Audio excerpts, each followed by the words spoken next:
Wait there. You know, it's the first time I'm hearing this audio since, damn, I was at this dance. I didn't realize that Addies beat Jimmy that bad. 718-554-8598 is that number in studio. Shouts to everybody locked in. Rumble Talk taking you guys up until 8:30. Shouts to the Rumble Talk team. We got a lot to talk about. Of course, it's Sound System Thursdays here at Sound Chat Radio. I didn't realize that Addies beat Jimmy so bad. I was at that actual event, and I went to that event. I remember, I'm sure this was the one in Doobie's Palace, right? I think that's the only time they clashed. I went to this event because I was rooting for Jimmy Spliff.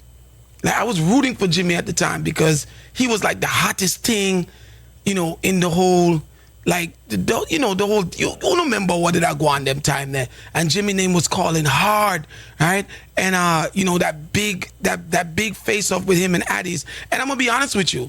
A lot of people thought that he would have been able to win, you know, but now I'm listening back to the audio. I'm like, damn, how did we think that Jimmy was actually going to win that situation? Like, that's a bad beating, man. And if you ask me, I don't think Jimmy recovered since that. Like Jimmy had this, I don't know if you understand, like Jimmy had this level in the industry. Like, he was galloping throughout the thing, and everybody that talked about him, name that I call Wicked. And then, like, after this Addies thing, everything just kind of slowed down, and I don't think he ever found back like that one dance or that two dances to reposition himself. Because at that time I was saying that Jimmy was the #1 contender, which I believed. At that time, he was the Sound Clash industry's #1 contender, based on, you know, what was happening in the space and how much people were talking about him and the fan base that he was gathering. So him playing Addies, I think, was a good thing. Even though some people have said like it was too premature, but I thought it was a good thing. Now I'm listening back to that audio and I'm like, wow, yeah, Addies did really beat him bad. I didn't feel that in the actual dance for some reason, but yeah. And then since that, you know, he hasn't been able to kind of maneuver strategically, you know, place the sound system in a space where he could actually like level back up. So really, if you're gonna say, you know, Addies slowed down Jimmy 150%. I mean, he may not want to say that, and he probably gonna say, chin your mother, this or your chin. But the facts is the facts, right? Addies slowed him down. Call it alive. After Pin game, they beating them, man. Everybody him get exposed, man. Yeah, man. I didn't even realize it because, man, you know what? Yeah, man. When you hear, when you couldn't hear to that Kingpin voice, when him say, "Hey boy, you chat too much," and then start turn on song for him, man. And you hear him say, God damn, after if he even come back and admit, say, God damn, I'm getting my ass kicked. You can listen to the audio. This is the first I'm hearing the audio, but in my opinion, right, because I like to analyze this, analyze dance from like the, you know, from a different angle. That was an important dance for both Kingpin and Jimmy Spliff, right? Jimmy was the #1 contender, trying to level up with Addies, and if he leveled up with Addies, that would have been really good for his career. But at the same time, that's a young Kingpin trying to defend Addies' big name and big title. And if Kingpin, that's why, go ahead. And that's why, pardon the interruption. That's another thing too, because one of them are come from Paul Talk days. Him thinking to size up with Kingpin. No. Kingpin is more talented than listen, you, at the end of the day, it was still a good match because both contenders had something on the line to lose. Like, I know you Addies people, you Addies fanatics are gonna say no, it was never, but it was, because if Jimmy scored on Kingpin, that would have been a problem for Kingpin. Ain't nobody scoring on that guy, and it lasts too long, you know. All right, I hear you. 718-554-8598 is that number in studio. You know what I would like to see happen in Sound Clash though? I would like to see you guys reason for just what's being presented and forget about legacy and biasness and whatever, and just reason, right? And I try to do that as best as I can. And if I feel myself being biased, I will pull it back and say, no, Chin, yeah, I'll be too biased, too much to one side. But that dance was an important dance because both Kingpin and Jimmy Spliff had something to lose. And nobody can tell me no different. Call it alive. Yeah, big up, Chin. Yo, sir. Okay, cool. Yeah. Chin, are you boost up Jimmy for that dance there, you know? You did boost up Jimmy. I mean... I remember, I don't know, I remember, yeah, because I remember Killer Boo had to call in, you know, because I didn't like how the narrative was going on. Because you were saying them time there, if Jimmy bust, yeah, then it opens up the industry. And me personally, he's made it seem like, yeah, Jimmy has to win this to make the business go better. That's why Killer Boo did call in and say, nah, it's just a case of if Addies play good, they win. If Jimmy play good, they win. Yeah, but I remember Killer Boo. Calling in, but I ain't really studied what Killer Boo was saying, and it's not gonna change what I was saying. If Jimmy won that dance, the industry would have went in a different direction. Yeah, I but you know it was Chin. You know, it's you got influence, yeah.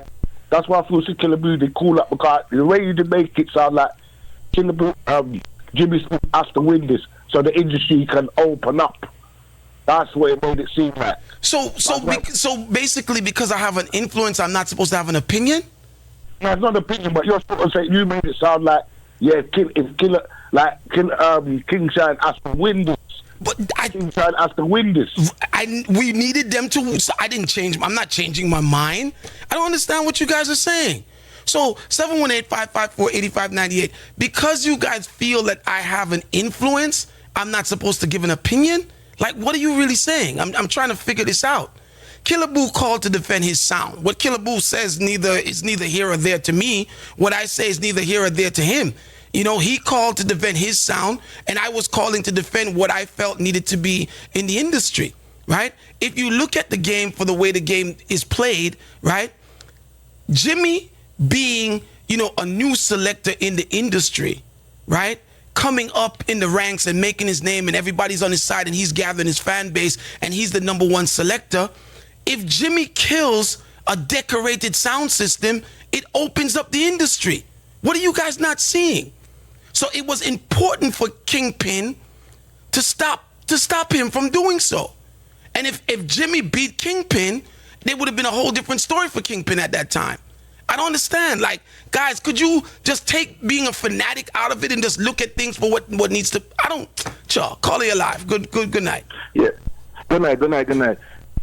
Chin, the good thing I was going to say about everything you said about Jimmy at that point was correct. He was the #1 contender. He was the hottest thing because everybody was talking about him. The problem was, I don't think he had a plan. He didn't plan to lose this dance.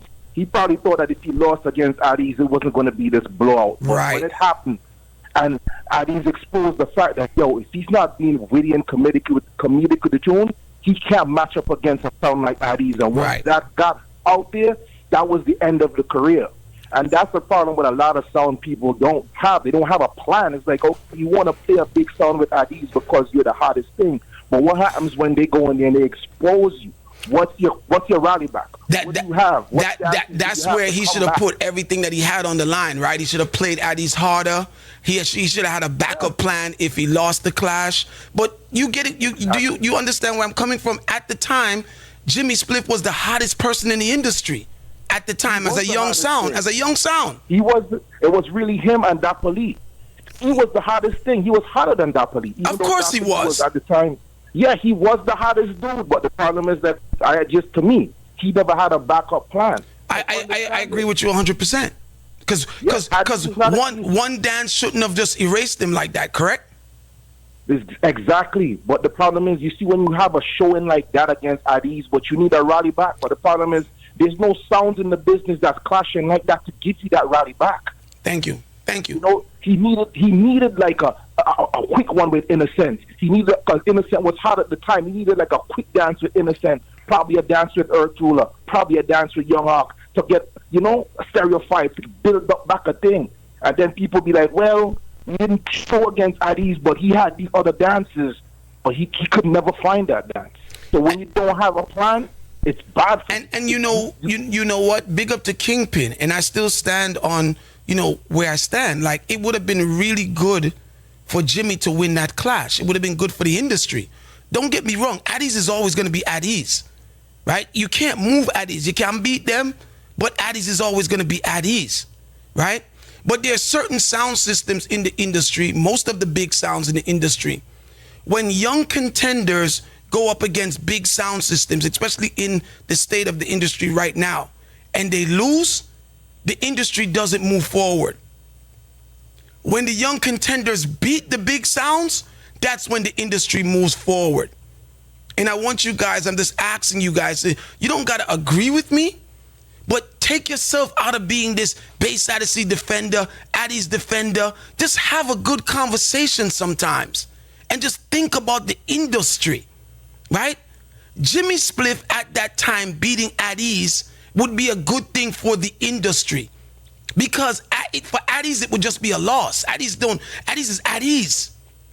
But for the industry, you would have given birth to a new set of selectors. It would have just changed the trajectory of what was happening at the time, right? So when a young sound makes it to the gate, right, and they get to compete against one of the guards and they lose, it doesn't change the game. And our industry was built on game changers. Remember, all of the sound systems that came in, whether it would be Bass Odyssey, whether it's Black Cat, whoever it was, Trooper playing Jaro, those guys had to change the game. They had to clash the sound systems that were there before them to move them out of the way. They had to. So in addition to clashing amongst themselves, they had to clash, the gatekeepers, so to speak. When Bass Odyssey came to New York, they had to clash Addies, because Addies was the gatekeeper of the U.S. When Bodyguard came, they had to clash Addies, because Addies was the gatekeeper of the U.S. If Addies killed Bodyguard, then the story might have been a little bit different. But because Bodyguard won, it doesn't mean that they are better sound than Addies, or worse sound than Addies. What it means is that the game gets more interesting now, and the game is opened up. You guys want the same sound systems to win every dance. That's stupid. Call you alive. Chin, big up, T-Dot. Big up, T-Dot. You good? Yeah, man. Big up. Love the reasoning. All right, here we know. This dance that you just played, it is the exact same thing with the dance was happening in Antigua between Bass Odyssey and Addies. If Pretty Glory had beat Kingpin, it would be the same thing, because Pretty Glory a juggler, right? Mm-hmm. He's not him that have no experience in a clash. Right. So he's a juggler. If he would have won, it would have opened another door for Bass Odyssey. Exactly. So Kingpin had more on the line, Reggie, than Pretty Glory. You see me as a king? It's the exact same thing. Right. Look at it. It's the exact same scenario. But Kingpin had his head on the line for this dance. He couldn't have Pretty Glory kill him. A juggler. Kingpin's job, right, is in that situation, he's the goldie, he's the stopper. Him can't make the man them pass him. No. He cannot make the man them pass him. No. Right? But if the man them skill enough to pass him, it opens a new door for the industry. That's what people don't understand, bro. Yeah, and guess what? This dance, it wasn't even about tune. It was selector versus selector. Exactly. Pretty Gloria try make him name. See, we understand how the clash thing work. Pretty Gloria is trying to get in the clash arena, right? And this would have opened the door for Pretty Gloria enough more juggler seeing, but him failed. He failed. The first time that Damien and Worm played in America, at least on a big dance, was World Clash. If my memory serves me right. Some of you guys remember things better than me. World Clash 2005, I believe it was. I think it was World Clash 2005, but it was World Clash, right? Because at that time, I had the conversation with the owner, which is Keith Walford, and he, we were working good at that time, and he was saying to me like, yo, with Squingy and all this stuff that's going on, he needs to bust some new selectors, and him have some new selectors, and him want to give them a shot on that situation. And I'm like, yeah, we're working together. All right, cool. Send them. That good showing that they had They didn't win that year. I think Sentinel won that year, but they had a good showing. That good showing that Bass Odyssey had, right, opened the door. And this is what you guys are not really understanding about the culture. Sometimes you need the underdog to win. But of course, the big sound, you know, them not depend that. So when you guys are saying Killer Boo called, of course Killer Boo got a call. He got to protect Addies. But that don't mean what he's saying is for the industry. What he's saying is for Addies, right? So he has to say that. But, you know, I was saying at the time, like, yo, if Jimmy gets in, that changes everything. And then when Jimmy gets in, other man are going to get brave enough to say, yo, Jimmy, get them out. You understand? And that's how the industry grows. It's always been that way, right? You guys become so fanatic to sound systems that it's like you guys are not cheering for the industry or not cheering for your sound. Only for cheer for your sound. Now, don't get me wrong, you know, we all have our sounds. But the industry has to come before the sound that you're cheering for. That don't make sense. And that's just my opinion still. I know some of you think I'm full of shit, talk too much, whatever the situation is, but you can't say that I'm lying. You can only say that you disagree. 718-554-8598. So I hope you guys were able to take in the sound clash on Saturday that we had in studio, right? That was crazy, right? Stereosonic versus Redi Roc, right? And I want to know what you guys felt about it. That's how I want to kick off the show. Like, how did you guys feel about that clash, right? And I'm going to be honest with you guys as well, right? So, I'm going to tell you what I felt at the same time. And by the way, big up to Redi Roc, big up to Stereosonic, big up to all of the sounds that come in and clash, in the in-studio clash, because there's so many sounds that we reach out to and they don't want to, whatever. They have their, anti-chin, anti-Irish and chin, anti-rumble talk, anti-sound chat radio situation going on. So they don't want to be part of it, right? So I got to big up to the sound systems that definitely give us the opportunity to do what we're doing. And we're over now 200,000 views for the whole series, right, on different streaming media. So that's a wonderful thing. I don't know of any platform right now that's representing Sound Clash that has that amount of viewership, right? That's getting that much attention. So, it is a good idea. And I know that, you guys are saying that, you're not getting the money and you're clash for free and this and that and that and that. But I don't know. It's based on what you guys find as value. Because to me, right, we're not making any money either.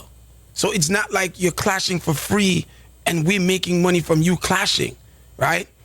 So I don't know if those of you value, $5,000, $10,000, $8,000 to perform in front of a audience of 100 people, or would you rather come to a platform where it's a good vibe, Chin not making no money, Drew not making no money, nobody's making any money, but you get a chance to show your skills off to thousands of people that, are interested in your brand and what you have to offer. I don't know. It depends on, I can't tell you guys what to value. I can just tell you guys that what we have going on here is really doing well. Call you live. You said how we feel about the sound clash? Yes. Overall, I thought it was pretty cool. I really like Stereosonic, but since I've been listening, I don't think anybody understands what exclusive is. Mm-hmm. They're playing songs maybe that you can't get because somebody died or whatever, but I really don't think they understand. You think I should get rid of the exclusive round because I think it's causing so much problems? It's my favorite round, but I don't think anybody's living up to it. Nobody's living up to it. When I listened to that last time, when they played that Chuck Thunder and his son rapping, like, his son, no disrespect, the young people trying to do whatever they're doing, but he sounded like a crackhead Raekwon, just making up words as he was going along. Like, well, listen. It was hard. Listen, exclusive don't mean that it has to sound, a forward. It just means that here's the dub in my box that nobody else can play. But these guys, like, say for instance, don't need them playing it if you're not going to. No, don't say that, and that's not true. You see, this is a difference of opinion. Before you hang up, let me explain something to you, right? Yes. Sometimes you will go into a studio with, I don't know, Bunny Wailer. You go in the studio with, I don't know, you get Lucky and Bunny Wailer and Freddie McGregor's in the studio together, right? And you get to get a dub from them.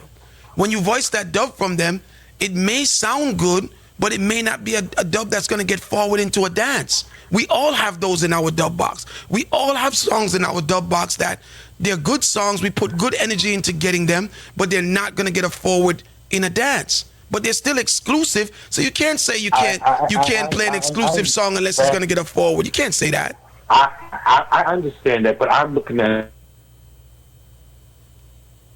I think I lost him, but 718-554-8598. My definition of exclusive, guys, is just rare songs that you get to show your size, to show, you know, your dub plate collection, your links, right? How much you've been investing in your sound system, right? That's all it is. It's, you know, it's not a round, I think, where everybody's going to play 10 minutes of songs that's going to get forward, right? But you can say, oh, man, in this round, this youth played, you know, the Marley Brothers on dub, right? Singing over, you know, Bob Marley's song, but it's Ziggy, it's Steven, and it's Junior Gang. It not gonna get no forward in a dance, but yo, that bad. Oh, he played, you know, Freddie McGregor, Gregory Isaac, and Toots. You know what I mean? I'm just making stuff up. Or he played a Toots song that I never really hear on dub before. So it's just to show your collection, the depths of your box. It's not really for you to get forward. If you get forward, that's a bonus. But you cannot say that exclusive tunes have to be forward tunes. It's two different things. Call you live. Hey, Chin, I don't think that call is fair because I personally feel serious on it. Play a lot of exclusive. That Capleton Mila Ike is an exclusive song. Blaze, to his detriment, lost the round because he went the most exclusive. He went the deepest in his box. The two rounds that he lost were the rounds that he tried to actually go against the grade. And so if people want... So you said the clash is not fair or the round is not fair? No, I think people's expectation, because he went exclusive, he played songs that were different. So maybe we should get rid of the exclusive round, maybe because and again, guys, I'm trying to make this work for everybody, not just for Chin. Maybe we should get rid of the exclusive round because everybody has a different opinion on what should be played in the round. And what is exclusive. Yes. I personally feel serious when deep in the box playing songs, the Guyanese artists, because artists I never heard. And to people were like, what is this? So yeah, maybe get rid of the one, but they did go exclusive. It wasn't negative. All right, fair enough. 718-554-8598. If you guys listen to the clash, tell me guys what you think. Right? It was in the beginning it was rough for me. I'm gonna be honest with you because the last clash that we had with Franchise and Dynamic, that was like a more hyper energy, right? And I know that, you know, Stereosonic has a lot of dubs. And then I know that, you know, Redi Roc has their collection too, because I've known those guys for a very long time. So I was kind of hoping for a more, like an earlier hype, which I didn't get. So, you know, there was times that I was kind of like iffy about, you know, the competition. You know what I mean? I'm just being honest with you, right? I was kind of iffy about the song selections and the coordination and from both sound systems. But then later on, it got a little bit better for me. Call you live. Yo, yeah, Tim, yeah. From here, Franchise Dynamic Vice Ukuputo from Mukukutu, wherever I'm he said that exclusive round needed to go. Because, yeah, you can vice your village brother with a true spear, but, you know, it's exclusive to you alone, and that's the confusion. Yeah, that needs for dash out. But you see, this is the thing though, right? And I'm not trying to fight for the round. I'm not doing that. What I'm saying to you guys is that what I think the problem is in the culture is that we all have a different understanding of what the culture is supposed to be. That's a big problem. Because hold on a second, right? If we were to get Fergo Digital in here, LP in here, Addies in here, Bass Odyssey in here, they all would have songs that they alone can play that won't get any forward in dance, and maybe, you know, it's tunes that you won't like. Yeah, but exclusiveness is to thyself. Who is the what? Do you have a sound? No, sir. All right, so if you don't have a sound, you may not understand what I'm saying. If you are an active dub plate cutter, just hear me out with this. If you're an active dub plate cutter, a dub plate collector, you're gonna end up with songs that only you alone can play. You're going just to. like a sneaker enthusiast. Yeah. You're going to. You alone, right? If you have a dub box that everything in your box somebody else can play, then you played the game wrong, bro. If I get Soul Supreme in here, I'm sure they can play 10 minutes of songs that, you know, is for them, their songs. They put it together that way. You understand what I'm saying? Like, it's not hard. I just think we make it hard. And I think that a lot of the complication comes from the Clash fans. You guys don't allow the sound systems to breathe because you guys feel that everything a man put on the turntable is supposed to be a forward. In a real sound clash, there's some tunes that you listen to. You don't forward them song there. Them forward there. Them song that build the momentum for the song that's coming 3 records down the line. Like, everything that you put on the turntable is not supposed to be a forward in a sound clash. That's not how it usually it's structured. We got songs that build the vibes and build the momentum, and we got songs that we expect to get forwards from. And then we got songs that we play when we say, yo, nobody can play this, right? Well, you know, think about Addies, and I gotta reference Addies because, you know, growing up, Addies was my, you know, Babyface and Addies was my favorite. That was what I admired. That's, you know, I didn't have Jaro and the rest of the sounds them. I had Addies, right? And when you see Addies and Saxon them clash, right, back in those days, there was a time when a man said, yo, me alone, only me can play this. All of them songs that they were playing and saying them alone can play, it wasn't always getting forward. It was a statement to say, yo, me have a link, forget that song yeah where you can't find. Like, I think that a lot of us is coming to the industry, we haven't studied it, we're just picking it up from where we got in and listening to everybody else on social media, and we're not understanding the real art form of the culture. That's why this shit is fucked up. Caller, you live. Caller, you live. 718-554-8598 is that number in studio. But guys, don't get me wrong, you know, I'm not advocating for the exclusive round, because if it's not working, it's better it goes out of here than you guys are not enjoying it. What we're trying to do here at Sound Chat Radio is give you guys clashes that you can enjoy, right? So if you guys are not enjoying the sound clash, the exclusive round, then let's take it out. But here's my question before we get into some of the other scheduled conversation. What do you guys want to put in? Because we take that round out, what should we replace the round with? 718-554-8598. What do you guys think that we should replace the exclusive round with? Right? What round do you think can be put in place that will challenge somebody's dub plate collection, you know, and give us a good understanding of how powerful they are dub plate wise? Call you live. Jen, you know the I lost you. Hello? Call you live. What do you think we should replace the exclusive round with? Yeah, Chin, respect. I don't think you should take it out enough, because one of the things we look forward to the most is hearing dubs that everybody don't play already. Mm-hmm. One of the most boring thing about sound class is that everybody play the same set of songs them. Thing. So you appreciate the round? Yeah. Yeah. All right. Five.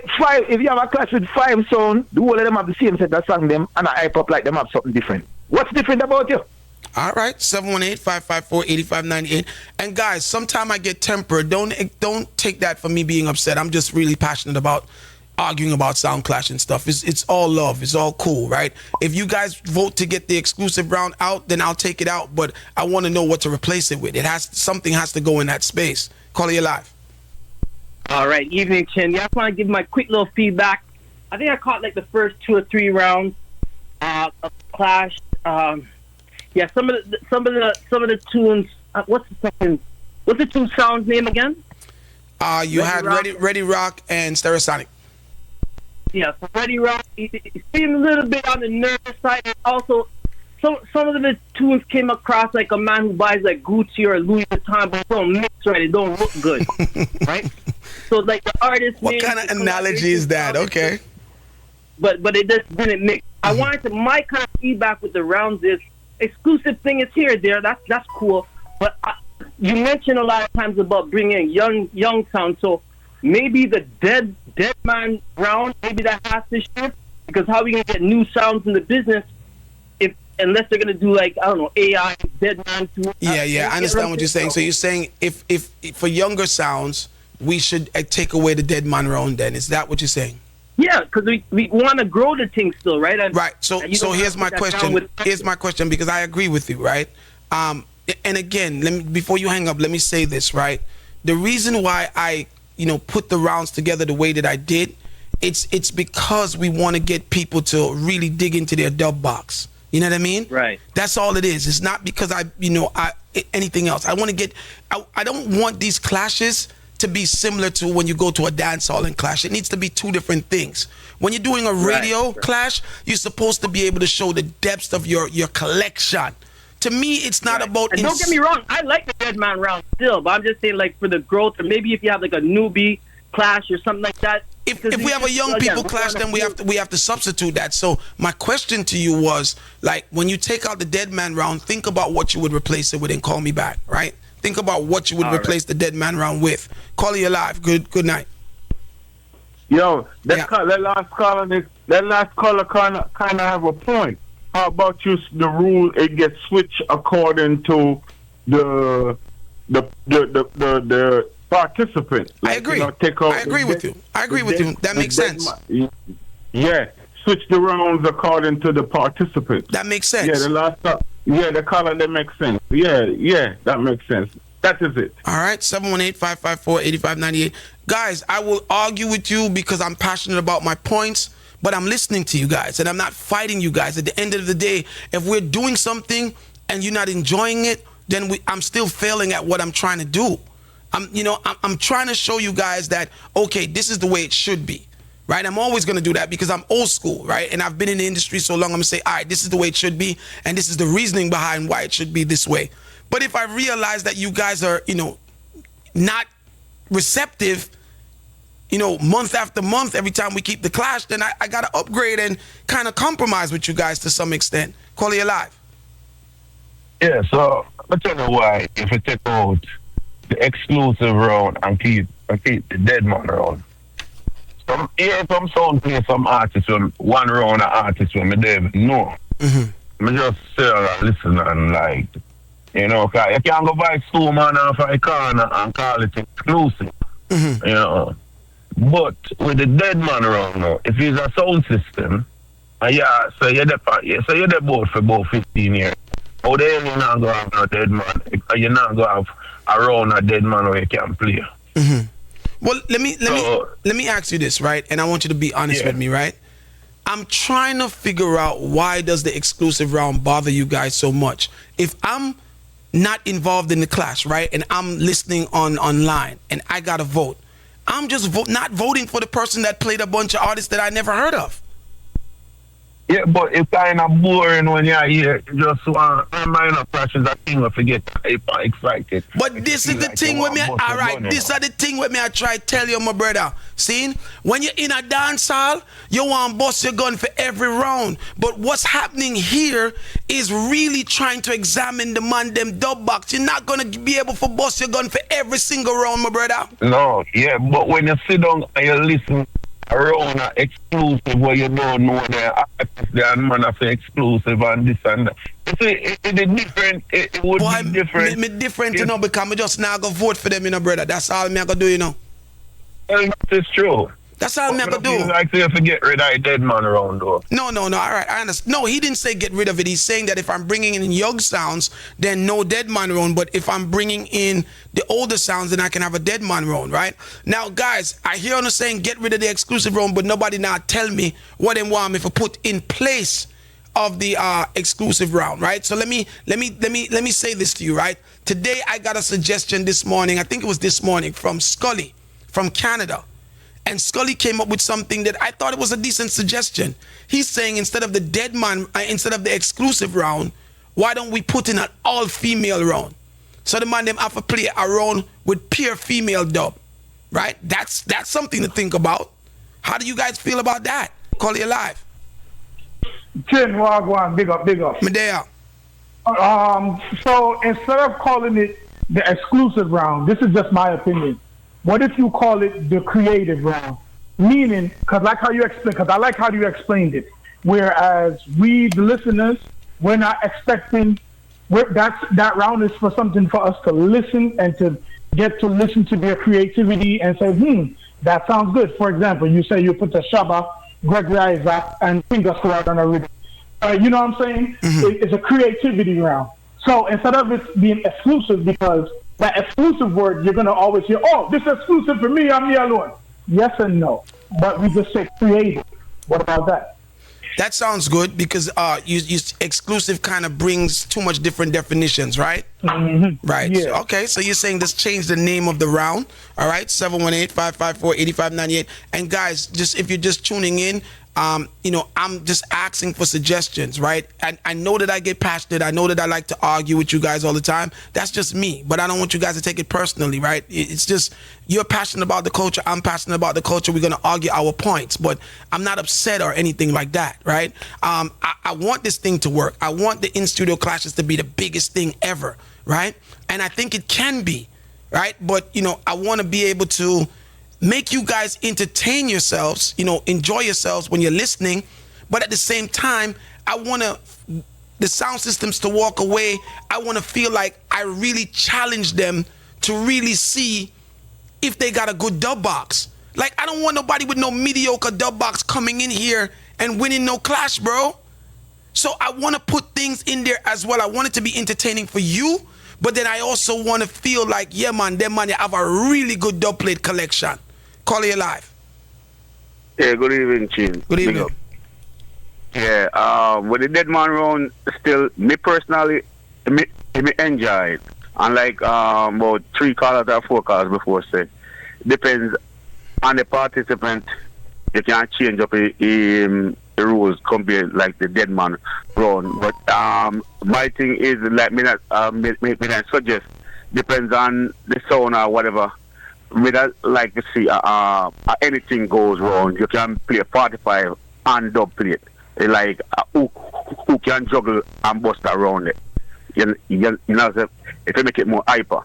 Okay, so you wanna add 45s? Okay, I'm taking suggestions. Yeah, 45 or dub plate. You play whatever you can do for bust the round. Depends on the participant. You know, like what the other caller did say about the younger son. When me and I, they might only have six dead artists in tune. You know, so them can.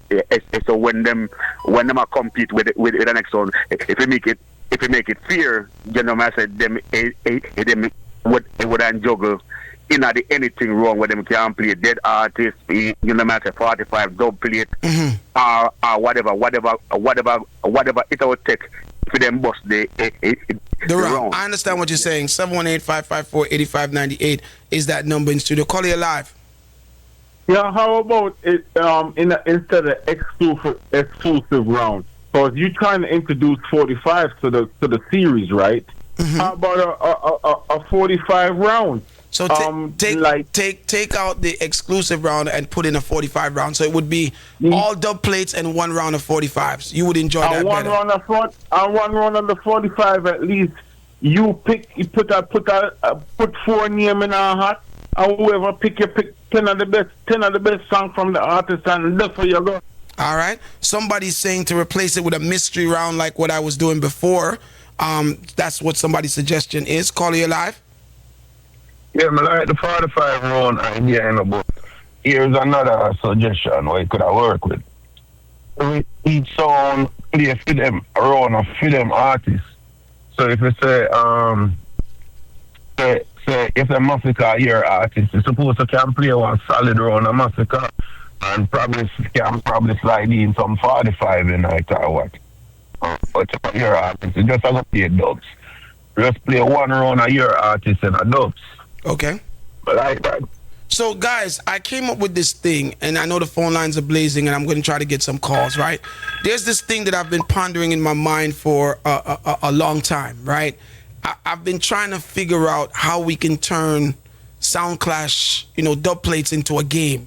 Like, there's a game that we play, right? Because there's so many sound systems all across the world that, used to be active in dub plating, but they're not active anymore, and the dub plates are just sitting in the basement or in the attic or in a laptop, and it's just thrown in the corner, right?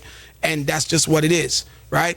So I came up with something, and after the clash, I don't know if we were still on the live or if you guys were still listening, and I was talking to the sound people in the building, like, what do you guys think about this idea? So I'm going to give it to you guys today, right? I would like to find a way to put together a shootout. But just hear me out with this, right? So let's say, for instance, and this is all just, I haven't worked it out yet, right? But let's say we put the name of artists in a hat, right? We put 20 names in a hat, right? And out of the 20 names, we're picking 10 names out of the hat, right? And every artist, the two sound systems that are competing, they have to shoot until they run out. Whoever runs out, the next person gets the point for the round. So let's say if we pick, and you pick Bounty Killer. Him play a bounty, you play a bounty, him play a bounty, you play a bounty, and you guys keep going back and forth until it is determined who plays the most Bounty Killer. And then you score a point. Then the next artist might be John Holt, right? And then you go back and forth. John Holt for John Holt, John Holt for John Holt, until the artist run out, right? If you pick an artist out of the hat, and one man have that artist and the next man have it, then you don't need the man play him song, the next man can't play no song, and get the point. If two of them don't have no song, the two of them get a 0, and then we go on to the next round, right? But I'm looking at ways for us to make dub plate culture more exciting, right? Think about if we were able to get, I don't know, Super D's dub box, right? I'm just throwing out a name out there, a 4x4's dub box, right? And it's Buju. The shootout is Buju for Buju. You understand? So now we can say, you know what I mean? Suppose we get, like, and we'll never get this, but suppose we were able to get LP, right? And then it's Dennis Brown. And there's another sound in here that has Dennis Brown. So we can now say, yo, them man you can play a 15 piece of Dennis Brown. Them man you can play a 10. Them man you can play a 20. But just having more fun. It's a way to celebrate people for the dubs that they collected. You understand? So if the two man them have whole heap of Bounty Killer, then the man them just play a Bounty Killer until somebody drop down. And then the next man scores the point. 718-554-8598. Now, it's a rough idea in my mind, but everybody in the building on Saturday said they love the idea and it would be wicked. So you see, like, oh, them man, you start talking about them a massacre. Then, okay, you put massacre in the hat, then pick massacre, and then the two man, them have to play massacre until one of them run out of massacre. So therefore, by the end of the night, you're going to know which sound have more massacre than the next sound. No more guess and spell now unite. Call you live. Yeah, Chin, the idea we're saying, that is a very, very, very, very good, plausible idea. The issue I have with the last class that just happened there, it was an old dub box revival, bro. If them man them had tune, they should have played the tune. But it was, Chin, you know it. You know for a fact. You know. That was an old dub box revival. When the man them was going tune for tune, the Dennis Brown for Dennis Brown, Richie Dennis Brown, Big Dennis Brown. Then one stop playing Dennis Brown. Then he come back with some more Dennis Brown. You should have kept the Dennis Brown coming. You understand? So, listen. Real talk. The sound's moving forward. If they don't have the caliber, like you said, pick out the hat, massacre. So they run massacre. You don't know, say, when them have 3, one have 5. You see what I'm saying? If they don't have the caliber of tune, to me, they shouldn't enter. Because the old dub box revival thing, man, leave that for Sunday nights or something like that. Not the sound chat. This is not supposed to be, I don't want this clash to be, and I want you guys to understand me, right? I don't want this to be like what we go to the dance hall for. What we go to the venues for is what we go to the venues for. I want this to be a whole different subculture. You know what I mean? This is not mostly about, man, chat foolishness and tell you about your mother and draw a card. Yeah, you need look of humor. But this supposed to be about dub, about song. Man supposed to be able to fling song. You're supposed to be voting on songs, not voting because a man come from Guyana or a man come from, you know, Philadelphia or Connecticut. No, it's supposed to be about songs. And that's why I keep saying to you guys that it's okay to be a fan of a sound system, right? But you got to be careful that you're not a fanatic, because the only thing that we're really supposed to be fanatics of is the actual culture of sound systems. Because when we become fanatics of a particular sound, then we're gonna lose our way. That you're supposed to have the best interest of the industry. That's supposed to be your first priority. Because if we lose the industry, it don't care who your favorite sound is. You'll never see them clash again because there's nobody to clash. There's no industry. Call you live. Yo, Natty. Yes, I. Yeah. How about a Studio One class? Like a Studio One, like how you have a modern, you have a new one. How about a Studio One? A Studio One clash? No, not clash. Studio One round. Yeah, a Studio One round. So would be a Studio One face-off, is what you're saying? Yeah. So in that Studio One face-off, let me ask you this, right? Would they be playing on dubs or they would be playing 45s? It would be dubs because it's a sound clash. Just like when you have the new round. You have a round where you say all new music.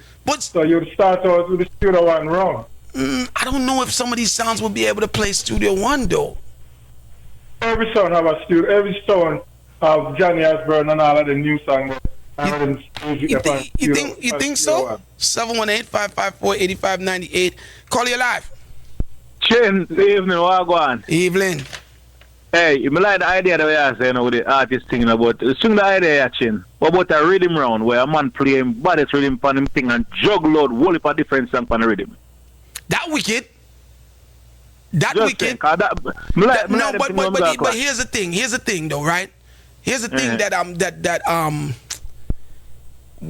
in that round, may I pick your brain now, right? In that round, will we allow playback songs? No, you can't play back no song. No, because here's the thing. Here's the thing, bro. Here's the thing, right? If that rhythm is if that's the third, big up to Iron Vice that's walking the building. I thought I was gonna be here by myself, but Iron Vice showed up, right? Here's the thing. Iron Vice set up the camera though. All right. Here's the thing. I'm sorry, I lost my thought. Here's what I'm trying to say, right? So if this is the third round, right?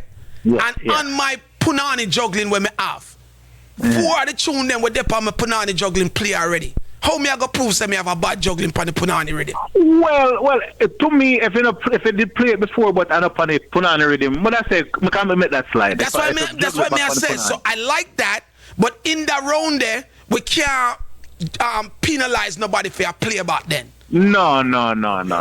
Right? You sound different on the punani rhythm. Yeah, you have to just make everybody do them. You know, everybody just say, all right. I like that. No playback. No, I advise it's impossible. No playback. I advise that no playback. No, yeah, why I say so. But we don't really listen to I advise. Nobody listens to me. But no playback. Yeah, why I say so.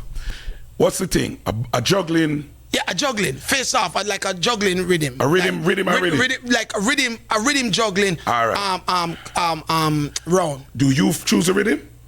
No, them just decide say them whichever rhythm you have load up where you feel represents your sound the best. No playback. No playback. Because here what I go on now. If it's one thing if we gonna choose the rhythm for them, right? But we are talking about who are sound. One bad rhythm you have. One bad rhythm juggling you can go. Are you sound? Are you cut dub plate from this and that? Yeah, but you are telling man them say yo, you give them one rhythm. Yeah. You give them 5 minutes for burn one rhythm. Burn a rhythm. Right. So when them burn a rhythm, right? Suppose some of the song them did play earlier. So a one rhythm you have in your box we can juggle? Yeah, I hear what you're saying. That's what I'm saying. You support so if you are talking about say we are draft for big sound and bad sound and the reggae boys, reggae boys have half a rhythm. But our next song we're supposed to be full of song. One rhythm you have, then you not belong. Call you live. Chin, greetings. Iron Belly. Oh, go on. Yeah. All right, Chin. I understand the female round, yes. What about putting in international round or something other than reggae music, like a hip hop, R&B, soca, whatever. I like it. Any other genre other than dancehall reggae music? 45s? No, Chin. Look at the 45 thing.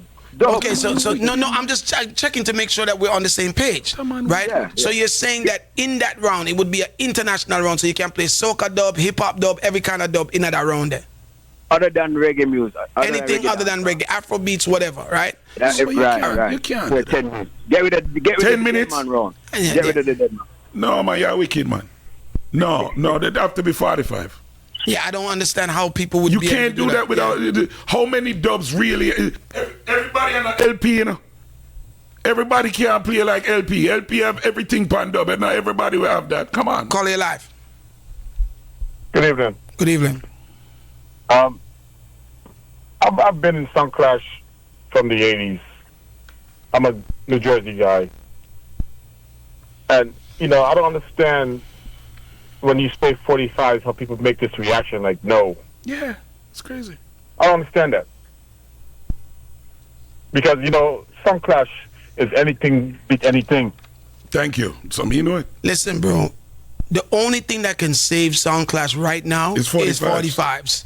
And I don't think these people understand what this, caller, just hear me out for this quick second, right? The problem that we have right now is that 85% of our industry is in denial of where we are in the industry right now. And they're thinking that dub plates can save the culture, right? If you collectively add up all the money that sound systems are spending every year, we're probably spending close to $1 million on dub plates with all of these sounds across the world. And the industry is still not vibrant. So why are we thinking that dub plates can save the industry? It cannot. It hasn't for the past 15 years. Thank you. All it is people collecting and stacking the same old. It doesn't. 45. You have talent. The biggest eye opener for me when it comes to 45 is watching Billy Slaughter and Stone Love, Addies. I think Bass Odyssey. Some other song Clash, and Billy Slaughter flopped because he couldn't play 45s. I was shocked. Mm-hmm. So that tells me to play a 45 takes real talent. Of course. But you got to have speech, and the song got to connect. And if you're in Sun Clash, that's what this is about. Not exhibition and you can play, you can spend $1,000 on a title that the songs are crap. That dance hall should be, or Sound Clash should be, just bust the dance. Do whatever you want to do and bust the dance. Make the people them enjoy themselves. Who make the people them enjoy themselves the most, them win the night. That's how it should be. That's where we need to go with it, to be honest with you. I find it strange when so much people fight against 45 when even and I know everybody said true, me not go build more, me I pick me, I mean I know nothing. But even I remember the phrase 45 shop lock. Mm-hmm. That was because 45s was playing in the dance. Mm-hmm. And at some point when the man will have the whole heap of dub play and say, you know what? 45 shop lock. I just dub play it after that. So that me. You know another term that was very useful to timestamp a really good time in the dancehall space when things were competitive and the competitions were going the way that they were supposed to flow. Me a third round selector. Yeah, that's it too. Jin, because blood clot, man. Boom, right now, and I understand that times change and all of that. But them dance, them dump out every new song in the first 10 minutes of the damn dance. So it's like, so wait, so a old fest right after this? And this is the problem, like there is no pace setting in the dances them. So just like how you go to a bashment party, and them cut out all of the early warm segments and all of that out of the bashment party, it's the same way Sound Clash cut out all of these segments out of the dance. It's the craziest thing. And you know why it's that way still? And I gotta take some blame for it too. I think we all do. Because of the round, the round thing. You want to win the round. You want to win the round. So nobody no want to play the warm-up part of it because they might try for win the round. Right. So it helped to kind of, force people to fly out of the gate when they, Yeah, but you can't. What you tell me say you can't fly out the gate and build the dance at the same time.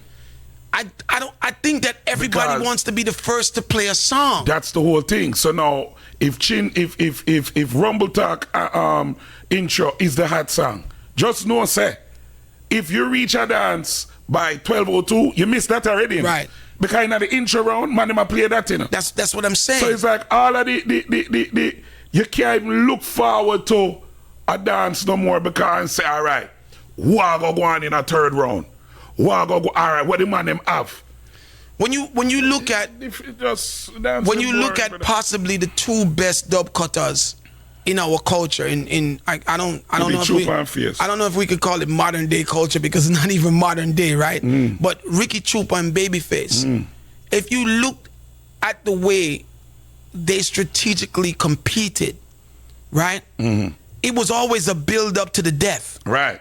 Exactly. It was never a run out. It was always a build up. It's like you're climbing a hill. Yeah. It's always a climb. It's always a climb. The man them have some song where those songs that they play, they're not expecting to get forward with them song. Them song they're just feel for all our vibes and rock because song 1, song 2, song 3 all need to be played so them can get the forward at song 4. Exactly. That's how we did it. That's it for God. Yeah. Right? And that's also how you were able to control your crowd. Yeah. Right?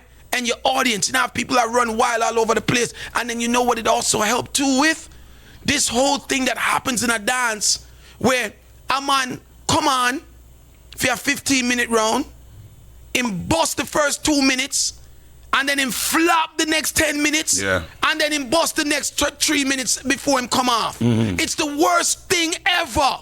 When the best thing you're supposed to do is pace yourself from the minute you start play. So that it can be a gradual build-up. By the time you reach a minute 7, you can start drop, forget your forward. Drop, drop, till you reach 15. The man, it's a total, I don't understand it. So in other words, we're doing this whole competing thing the wrong way, and we basically are run people out of the dance hall. And of course people say them not supposed. And we say them not come to the dance. Call you live. Yeah, they have a lot of 45 songs that talk about sound. Yeah, of course. You have the Soundboy dubs them. I remember Banana Man. You know what I mean? That man there. Man, we used to clash with Banana Man, Fuzzy Jones and that man there, yeah, man, 7185. Squeegee across the border for kill another Soundboy, yeah. Call you live. The chin, big up yourself, I am, man. That flyout gate something there of a weak selector because if you are warm up the dance for 10 minutes, you tell me say you not have 10 bad tunes to warm up a dance. That me want to know. Man, them don't know if you warm up dance again. Cut. Them just want to be the hype and so them bust the place, but that is not how the game go. That's not how the game play. But you see, everybody know that. You see through the 1 hour and the half hour around them come out of the dancehall space now because of the evolution of the dancehall thing. The man them just feel like now them only need for cut a hot 10 minutes. Yeah, them need for cut 5 hot 10 minutes and them good. But, you understand? If we talk the truth, the man them can't manage that hour 45 minutes round thing, brother. I don't remember which dance I went. Them man they can't do it, brother. I don't remember. It was Polly and LP. John North Star, man. I went to the Polly and LP dance and I was like, and we are rock pan with foot down. We are said John North Star. Now, of course, LP box is made that way because LP is coming from that time. Right. But Polly box never make for that. No, so that Gladiator something. You know what I mean? That Gladiator something make for Gladiator. And then for me, spiraling into a next conversation, for me, it's like, yo, you guys need management. Or when I say management, I'm not saying that you have to hire a manager. But you guys need some type of advisor, some type of marketing strategy. If you know, say your box is not equipped for the 2 half hour, 2:15 and tune for tune, then when the promoter come to you and tell you, say, boy, they want to hire you for Clash Chin, but these are the rules, you have to say, no, we not do that. Exactly. I'm not taking that dance, right? You guys are running into the money and just want to get on a flyer. But at the same time, if your business, your sound system that represents you is not structured for the structure of the actual event, you're gonna do more damage to yourself than good. You know, after say to the promoter, say, here what go on. If you either I'll cut it down to 4 15-minute rounds or 5 15-minute rounds. I'm not gonna do it. That's what you have to do. But me not do that. You not have to say to the promoter, say, me can't play half an hour. You just tell him, say, me no want play half an hour. Yeah. But you should not be putting your sound into an hour dance. Left that to Jara and them man there. A gladiator business, that man. Come on now. Them man you not a sense, bro. Call it alive. Yo, Chinwagwan, I blaze, Sir Sonny. Big up. Yes, I would never want to take nothing away from the fans and from the aspect. That's why I don't really chime in too tough. But I've been listening, and I just want to say from my standpoint of playing the song, right? And that tune for tune, we played about 8 Dennis Brown. I played 8, he played about 8 or so, around that number. I'm not sure the exact number. But I had about 4 Dennis Brown left. So what I was expecting, I was trying to call his bluff to where he would say, oh boy, you run out of Dennis Brown and then clap 4 more. But it didn't happen that way. You know what I'm saying? Yeah. So that's what I wanted to say. So I didn't really want to expose all the Dennis Brown I had at that moment.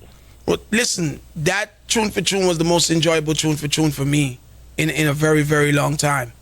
I love that. And I was also saying that I'm going to speak to Drew about just letting that whole thing be a shootout without no microphone, because I think you guys opened up a new door that's healthy for what we're doing here at Soundchat with the in-studio clashes. Man, for come show a tune, bro. Every time a man pick up the mic and chat, he's taking away from the time that him can play some song, brother. You understand?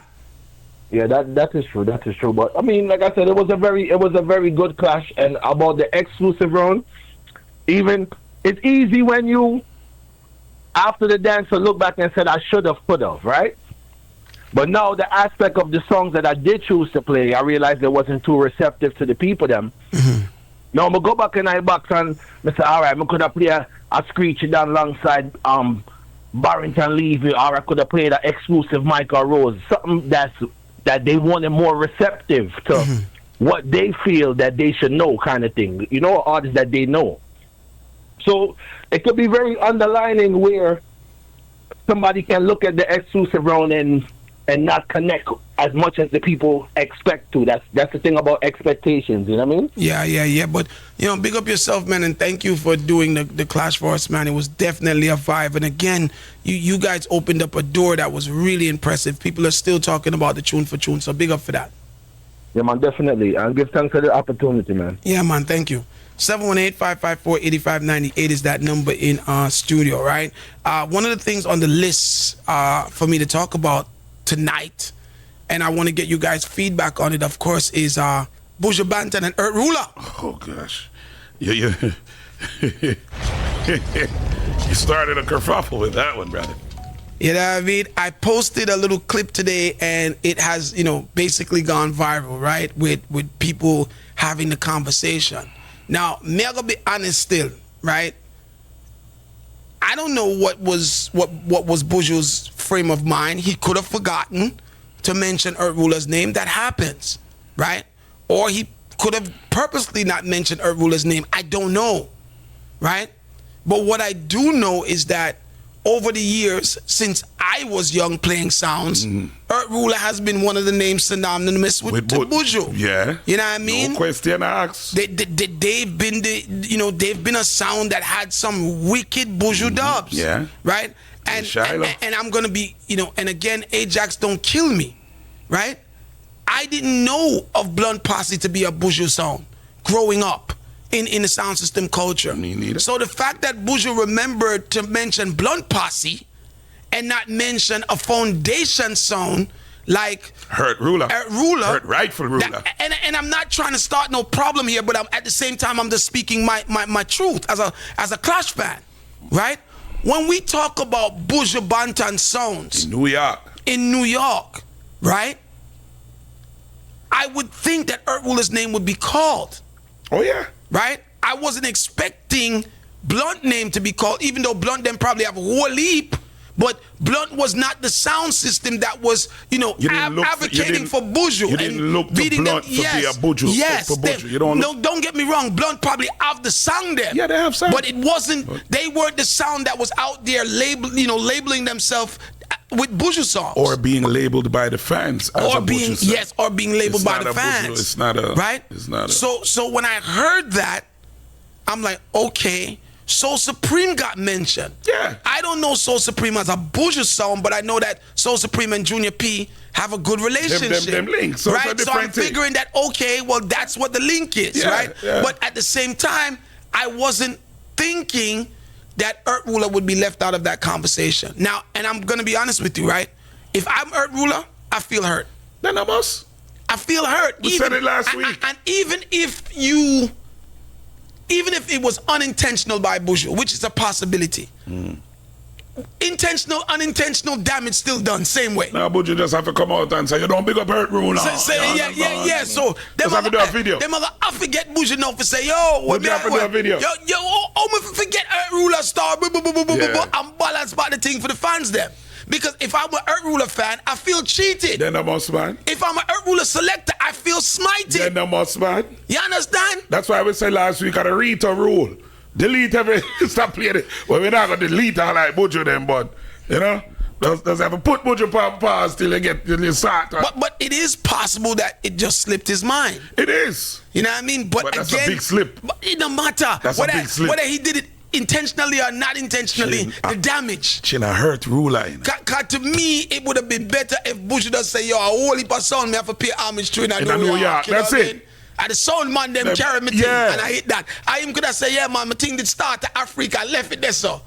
Even if him did one go Addies, right? I left it there so. I left it there so, but when him start go, and then him go LP, Soul Supreme, Blunt Posse, no Blunt man. Posse, you don't see it. Buju, you gone too far. Buju terrible man. Buju deal with the thing rough, man. Gone too far. Buju deal with it rough. I mean, not even Pip. From Earth Ruler. Not even Pip. I would love to talk to somebody from Earth Ruler. But Scorpion, what go on, brother? Here's the thing, though, right? Only Major. Only Major. Right? But here's the thing, right? And this is no disrespect to Scorpion or Lee Major, right? The problem that I have with us as soundmen, even though Lee Major is hurt, or possibly hurt because I didn't speak to him, or Scorpion is hurt, the man them more than likely not gonna say, yo, I eat that thing Buju do. You know what I mean? Them more than likely everybody's gonna dance around it because Buju never protect your feelings, but you gotta protect Buju feelings. That's why we say Rito rule. You understand? You see when Rito did feel like say Cabra did this, Rito come, yo, every Cabra guy. That's why we say Rito rule. That is what I don't understand about the culture. Like, and again, I'm just assuming because I don't know. Right. Maybe Lee Major Ed would take him and he would say, oh, Buju, blah, blah, blah. I don't know. Lee Major a madman. Yeah, but right? Yes. Scorpion, I believe, would Scorpion probably be more diplomatic reserved with it. Yeah, he'd be more diplomatic with it, right? But it depends on which Lee Major you get for talk to. But at the end of the day, them should address it, man. They should address it because... They should address it. I think that they should address it. They should address it because it's a big conversation. We're talking about it on Rumble Talk. Yeah. Right? I posted it. Yeah. Right? Now it get worse, Sarah. It gone viral. It gone worse, Sarah. Right? You know me, I can do my work. Yeah. I'm in a business. Yeah. Right? I'm not on anybody's side. I'm on the side of great conversation. And you know what I'm also on the side of? Showing everybody that artists are not as loyal as you think they are. Why? That one did rough. Me not tell you a lie. Call you live. Chen, I advise. Yeah, oi. Why? Buju never sat and said, no, me drop a jail, me hear the fast to them a laugh. One time Buju got jail. I said, remember, yeah. We know the song. Yeah, so me know Buju hear it talk. Me don't have to say it talk, but you don't have to say it talk. Boy. You guys are rumor mills, bro. That's what you... Can we speak a little facts here and not throw mud in the situation? Call you live. Chin, evening. Vice, evening. Well, go on. Chin, what Earth Ruler gonna get out to speak about this? What am I gonna get out of that? Let's be real. This is just for the fans. No, but I don't. No. Hold on. I want you to explain that. Go ahead. What do you mean? Them talking about this. Oh, why Buju didn't mention our name or whatever? They don't know the reason why, right? Suppose them and Buju in a problem or something, right? All right. Mm-hmm. We just want to know what's going on. Which is cool. As fans, we want to know. But if their link becomes good tomorrow or whatever, why would and you go talk about this? Why would Buju give them another dub after this? You see, this is the problem that we're having. That's exactly what I'm saying. This is exactly what I'm saying to you guys, right? Just hear me out. Hear me out, right? Okay. This is exactly what I'm saying, right? We can't make all of our decisions, and I'm not saying you're wrong or you're right? We can't make all of our decisions in the culture based on the fact that we may need another dub. Because if we keep thinking that we may need another dub, what it means is that we're being hostage. We got our money, we got our credibility, we got our legacy, and we're still allowing ourselves to be hostage, right? It's nothing for Earth Ruler to call and say, yo, Ja, no. You know, say me hear the Buju thing, bro. We am Buju good still. Maybe him left way out, brother. But Buju must remember say, we had him to do this, and we had him to do that, and we had him to do that. Yo, a 15 piece of Buju me have, you know, and 20 piece of combination. So who are you doing it for then? Who are you doing it for? But who? So now, remember, when Iron Vice talk about the Redi Roc, you think him have the cover them, him still a play cover, you know? What I'm saying to you is that when you're saying that it's for the fans, so who should it be for then? Oh, well, you're keeping a link with the artists, right? But bro, remember saying the fans... I don't think you're listening to a word that I'm saying. No, hold on, Chin. Remember saying, when Buju don't mention Earth Ruler, you know, it is not...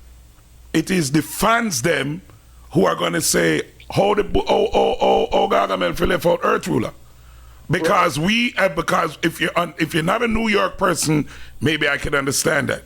But if you're a New York person, you really know that Earth Ruler was a sound that was branded with Buju, and then do them work pushing Buju in the early years. So that's not something that anybody can really go around.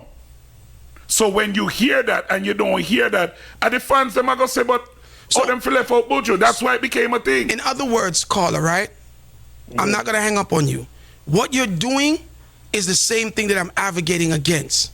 You're putting the relationship with the artist over the fans. How'd that work? So that's not supposed to happen, you're saying? You shouldn't put the relationship of the artist over the fans. Because you need the artist to get to... You need the artist more than the fans? You need the artist more than the fans? Is that what you're saying? You don't need the artist more than the fans, but you do need the artist so that the fans will take a liking to you, kind of thing. Right. And if you have the tune them and you don't have the fans, what happens? Sound Clash 2026. That's exactly what it happened. Sound Clash 2026, my nigga. 718-554-8598 is that number in studio. Yeah, I mean, we got to talk about these things. It's what it is, right? 718-554-8598. So, you know, it would be good. I mean, you can't force Earth Ruler. No, you can't force the man. You can't force the man. Me not tell no lie. If me a ruler, me not care if me just reach the sound yesterday. Me bring that. Me feel away because anybody when know anything about Earth Ruler said there was a time when the two of them were like, you couldn't separate Earth Ruler and Buju. Listen, I just did a run with Buju, right, for his concert, Soundchat Radio, right? I just want you guys to hear this, right? And I'm just showing you guys the power. I just did a run with Buju. Remember, you know, Soundchat Radio been here doing our thing for 15 years, and we've been, you know, doing what we do, right? I've been posting whatever.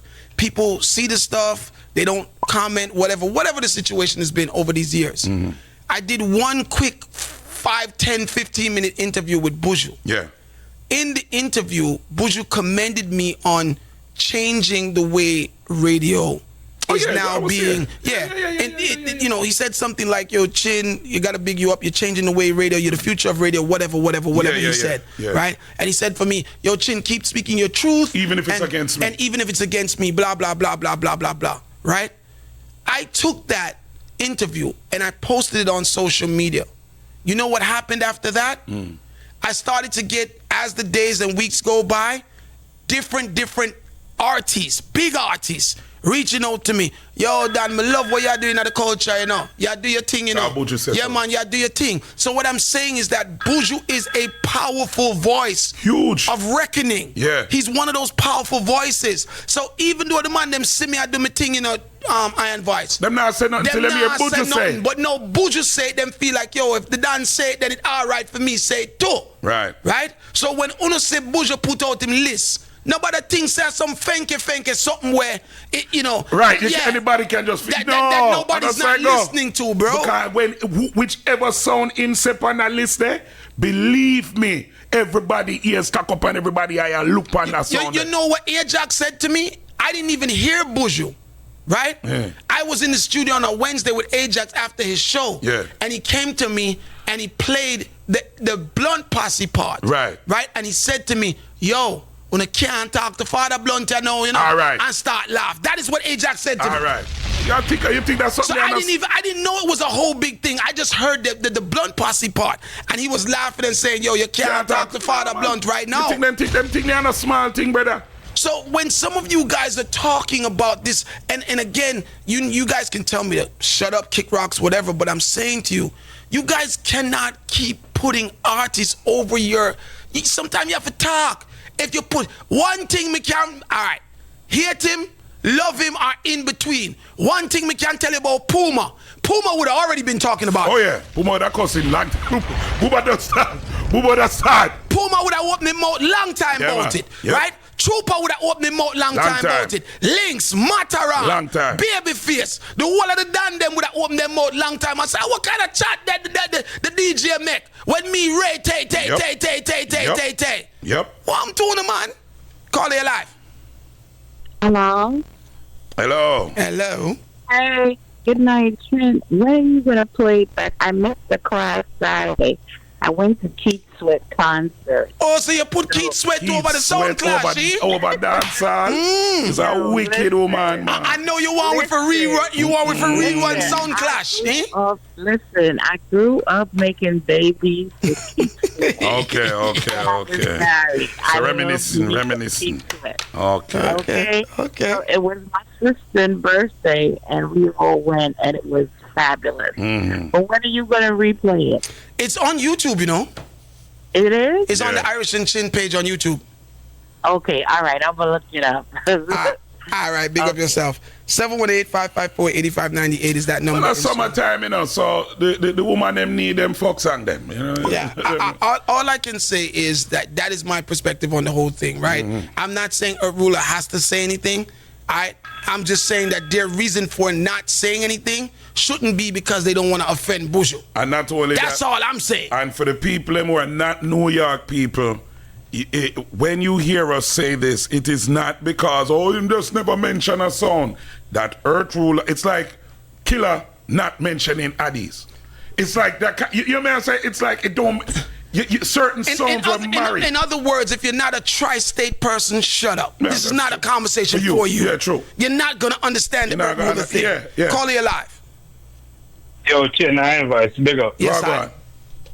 Hey, this is just how I'm looking at it. Do you feel that Earth Ruler won't say nothing because Buju will look at him like, yo, you know my son, why you can't feel it? No, I can't talk for a ruler. I refuse to talk about. No, I'm just. I don't know. Let me say this. You don't have to speak for them, but I'm just saying more in general because sometimes if you say something to a high-end person, you're like, yo, why Chin or I invite us to carry feelings about that? They have like 700 dubs from me. Of course, you're my son. I'm just thinking like they won't say nothing on that because that look like a gal thing maybe coming from the artist. What I just tell you that if you're saying that it would look like a gal thing, I'm telling you, I gave you a list of man who wouldn't mind looking like a gal. Them would have run off their mouth and say, yo, that. Yeah. Because of it being the platform that he was on an American platform. Yeah. He was on a major platform talking about sound system culture in New York. So I know he like him there. All right, make us small up Chin then. I know even like saying that their Chin place, right? He was on a major urban platform speaking about sound system culture. Yeah. Right? That's like somebody talking about sound clash and leaving me out. Yeah, I'm gonna be like, hold on, you know. So our next thing. So what this video? I don't know. I should remember this, but this is not the first time that Buju has done this before. So a little time after he just came home from prison. Oh yeah, Bad Sound, Bass Odyssey, King Addies, LP, Stone Love. He still left out Earth Ruler. And the social media went crazy. True. So much people, I say them a Bad Sound and them a Buju Sound and Buju not call their name. So I begin to look away now. It kind of look like a double shot too. Boy, me know say if me a play Earth Ruler, boy, and me a selector, you know, me a mount them with that whole night, brother. Me I tell you. What you mean? Me a mount them with that whole night, right? Me all play that back in a one dance. You know what you mean? What your name there? Ain't you beat off your mouth about Buju over there, so? What your name there? Yeah. You understand? And Buju say, I want to give some sound, some recognition in New York, you know? Exactly. Yeah. That would have played that. That would have been part of my strategy, right? Of course. 718-554-8598. But big up to the Earth Ruler team as well. I'm just poking fun at them. But the reality is the reality, right? I don't care if any one of the, you know, from the owner straight down to the selectors, anyhow them tell us that them not feel away, I lie them, I tell you. Nah, man, you have to feel away, man. You have to feel away because Earth Ruler put in the work. Yes, man. The only time you don't feel away is when you don't put in the work. Right. Then put in the work. Put in the work with Buju, man. It's not no simple thing.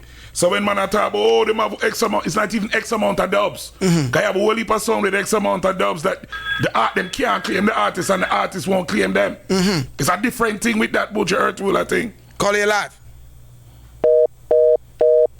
718-554-8598 is that number in studio. So I spoke about the rapid fire round, right? And I told you guys it was wicked. I'm thinking that the rapid fire round, I want to keep that round, you know, like talking. Yeah, I want to keep that round. No talking. Yeah, man. Because it's like, here's what I was saying before you came in. I don't know if you caught it or you were listening on the way. Like, the in-studio clash is supposed to be more about the dubs.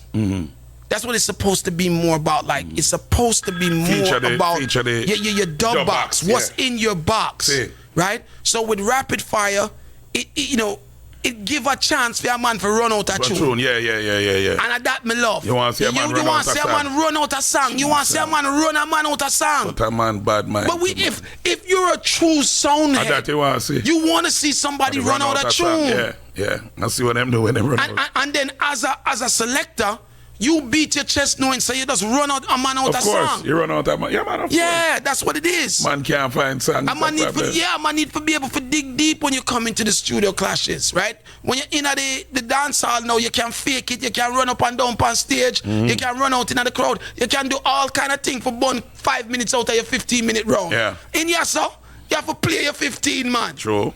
Call you live. Yeah, man. Yeah, man. Clearly? Yes. All right, here I'm here. You talk about different type of stuff you'd like to introduce. What I like to see the owner them for the sound system get around. You know, coming like man that own sound and can't play sound. Oh, we did that already. That was wicked. Oh yeah, when that did happen? Oh, you know, this morning you suggested something that I did already, and now I'm going to tell you something else that I did already. We got. You do everything, yeah, man. Hold on, but hold on. Before you laugh, at least when me say me do it already, me can tell you what me do, so you know, say me and a liar, right? We got. Hold on, no, we got the owner. We got the owner of Silverhawk to play Silverhawk versus the owner of Bodyguard. Well, do it again with them in-house clash, with them guys. Do it again. But that sound wicked, though. That sound wicked. Tell the truth when me just tell you. Yeah, that was a good thing, but I don't know where there's so I gotta look for it and tell that. All right. 718-554-8598 is that double in studio. Call you live. Chin, bless up, Rumble. Bless up. But listen, I'm on YouTube, and one of my favorite dance to go back to the dance with Earth Ruler from 1995.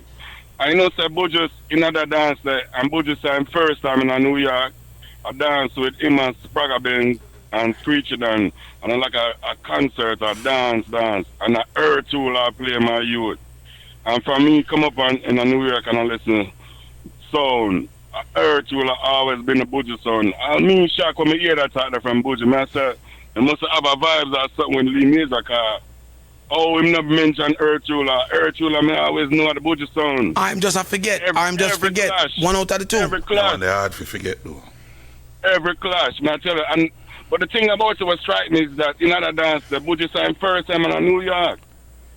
Well, I don't know. Earth Ruler and the Earth Ruler, him that play, him that DJ pan. So I don't know if his first show in New York was Afrique, and you know him just happened to be at that dance. But I know the first time he came to New York was Afrique.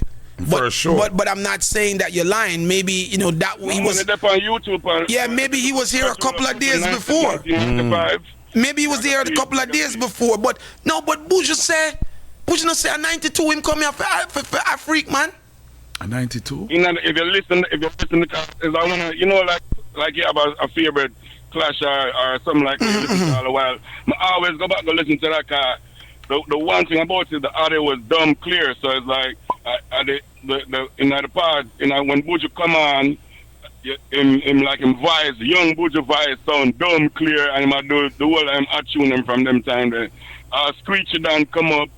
I forget who else. All of the New York man them to come up with him said time and a DJ upon that. Well, clear. All you're doing right now is proving why Earth Ruler name should have called. Exactly. No, absolutely. I felt that way when I heard. I text my brethren when me and him talk something out. Immediately I said, "What that? Oh God, left out Earth Ruler." Now that way I said that is the whole thing. My text my brethren I said, "No man." Even every clash of Earth Ruler clash, and them always a roll out, and I said, don't ramp with the Buju. That's a fact. Every clash from in the 90s, I come up Earth Ruler, I always had a song, any 2 or 3 song I play. I say, oh, now ramp with the Buju link. You see me? I said, so I was a little shocked to me, not lie. Bless up on themselves. I got another quick question for you guys, right? And this is a good question for you because it's about Bass Odyssey. Oh, thank you. Call you live. Yeah, I just want to correct that brother. The brother kind of mixes up. Buju first time in New York was 92, Afrique with a band. But that dance I'm talking about is the one, and I think it was that manor, the one that used to keep the clash in. That was around 95. Albany Manor? Albany Manor, yeah. I think that was Albany Manor. Okay. Yeah, because I know Buju was like 92. Yeah, 92, and then Albany Manor in 95. Ruler. So here's a question that I would like to ask all of the Bass Odyssey fans. Right? Big clash in Antigua over the weekend, right? Yeah. From what I read, Addies won all rounds. Yeah, lock off. Right? Lock off. It was a lock off. Well, but all rounds. All right? rounds win. All rounds. I have a question that I would like to ask the Bass Odyssey fans, and I want you guys to be honest with me. Call it live. Yeah, I'm going with Buju Earth Ruler. Sorry. Not go on with Buju Earth Ruler. At least we don't know what going on. We not hear about it. Yeah, we not hear about it yet. Oh, okay. All right. So, I'm trying to figure out the best way to ask this question. Like, do you think that Bass Odyssey values the win as much as they used to? I listen. 718-554-8598. And I think this is an appropriate question. Of course. And the answer is absolutely right. Do you think 718-554-8598 is that number in studio? Do you guys think that Bass Odyssey, the franchise, the team, the management and selectors and everything all included, do you guys think that Bass Odyssey values the win as much as they used to? 718-554-8598, right? Because I'm going to say this, right? Back in the day, Keith Walford was so competitive that he's not going to play with Addies. This is my point. Unless he's sending a team that has been certified, right? Back in the days, Keith Walford would either turn down that booking if the people that he needed to be there wasn't available. Or maybe you would get one of the ace players to play with a youngster, but he wouldn't send two non-clash people to a clash with a sound system like Addies. Jin. Right? So my question to you guys as fans, Sound Clash fans, is it that Bass Odyssey doesn't value the win as much as they used to? And there's nothing wrong with that. I was going to say... There's nothing wrong with that because they've been there, done that. My answer to this question is this. For all of us who love Bass Odyssey for what they were and what they actually were, not what we thought they were, what they were, killers and all them, something there and wicked jungle and stuff. Listen, Chin, Keith I get old now, he's a big man. And of course, I didn't have no conversation with nobody at Alexandria, but my whole thing is this, just like you said, before this, we would have never seen this kind of a team get sent out for war Addies. So my thing is this, because Bass Odyssey is in their stone love zone right now where them book out every week and them a play and them a juggle every brunch, every this, every that and every other, it's come to me like say Keith no care about clash no more. Because we've never seen this. So if that is the case, then me get my good years already, bro. And here's the thing, guys. Right? We've never seen it. How you fi send Jovi, National, and Spready Glory, even if you want to put Spready a road, you can't send him with Jovi. Kingpin know Bass Odyssey box better than the two man them who did that play Bass Odyssey. Well, and the thing is, if Keith doesn't value the win as much as he used to, there's nothing wrong with that. No, they got their legacy, they did their work. Yeah. But I'm asking you as a fan, because what I'm thinking is that maybe it's one out of two things. It's one out of two things. One thing could be the win doesn't mean as much to Keith as it used to mean, right? Because I can tell you this, I spent a lot of my career with Keith.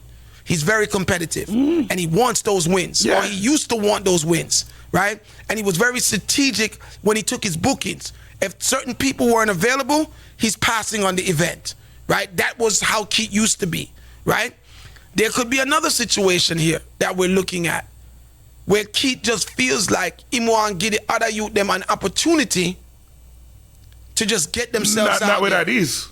Right. Not with Addies. Well, not with Addies. That's what I'm saying. This maybe Keith just doesn't, You do that, you send Spready and thing there for war Speedy and one of them man there. You know, Father Keith, Wally, Walford, Addies.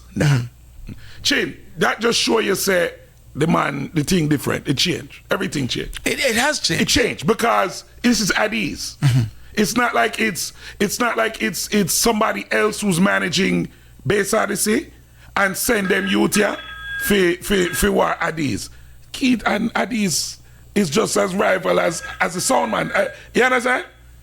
Nah. Call your life. Nah. You done, man. That was something there where we did. Call your life. Done. Hey, Chin, advice. All right. My opinion, two things. Like you said before, the juggling money is better than the clash money. So it's more right now, nobody really cares about the sound clash in that sense. That's an opinion. I'm not saying that's what the reason it was. Secondly, maybe Damien is busy with his sound because Damien is the only killer on Bass Odyssey. No, well, I wouldn't agree with that. No, but, it's Damien. But the A-team is Damien and Worm. But here's what I will say though. Worm? Yes. Here's what I will say though, right?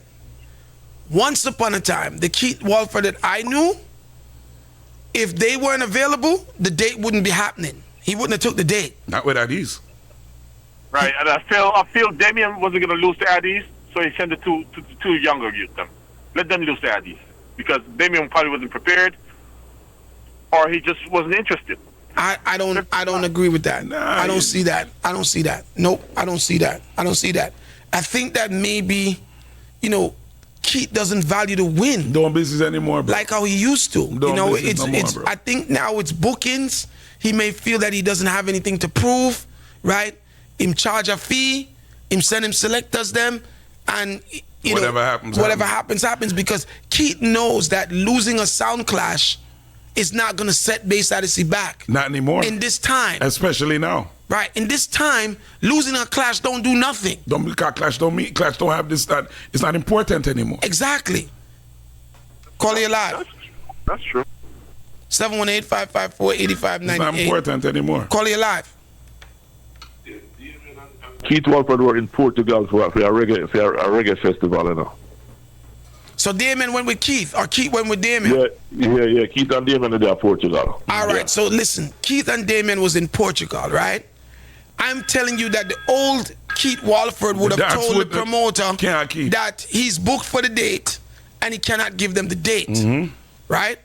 This Keith Walford now is probably at the point where he's just like, yo, the legacy is the legacy. Yeah, man, I need to do nothing else. I don't need to do anything else. Let me get the next youth them a chance because see what them do. If me come home my ears so they mash up the place, that's a good thing. If them not mash up the place, I'll say go. Right, go. Yep. Call you live. Yeah, great things. You want to hear something about it? To me, I look for it.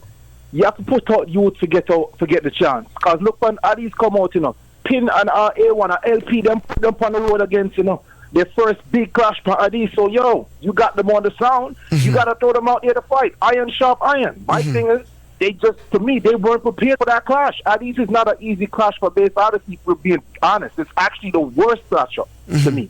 The worst matchup for Bass Odyssey has always been Addies. If we go around and talk about it, historically speaking, Addies has their number. Yes, there's dances that Bass Odyssey got a couple of licks, but that's the worst dance. And after that last dance in Amazura, they shouldn't be matching up.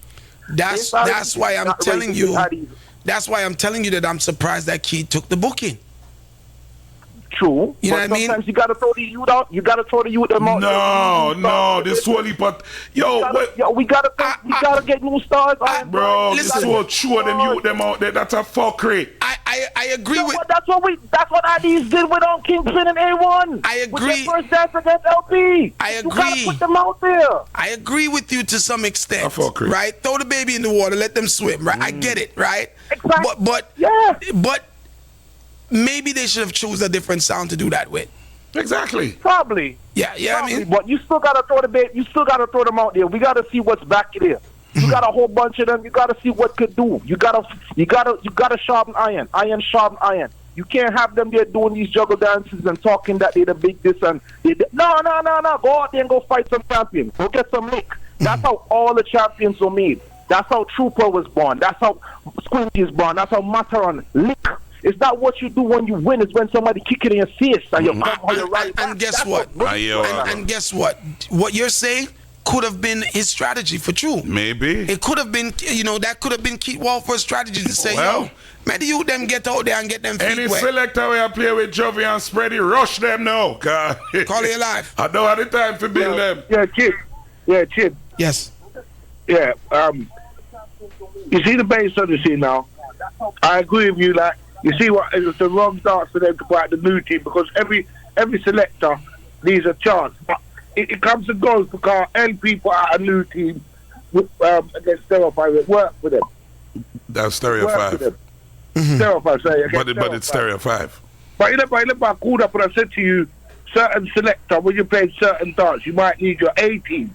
And you lot was the one that said, nah, boy, but you deserve to bust. So now you deserve to bust. It never worked. You know what I said? It like, now they should have put that team there. No, you see, again, UK, here where we are say. You see, hold on, Bridget. Don't cut me off here, but don't cut me off. Stop talking. Yeah, I'm not going to cut you off. Oh, what I was going to say is this. When you're talking about a certain caliber of sound, you can't send that team there for go war Kingpin and Addies. Because, so what I'm saying is, that's why I said, if it was Bass Odyssey and Stereo 5, send Jovi. Send Ready. Make them deal with Speedy. Make them work and get their steps, take their steps, building on weaker sounds until they can get to the point where them certified for stand up around a big song. That's it. That's what you do. Can I ask you something, man, boys? See Spready story, yeah? I'm not gonna lie, I watched it, yeah. If I never watched it, I would have checked say that's like worm talking, you know. I don't know if it's just me, but he talks like Worm. Oh, you think so? Yeah, and you know what?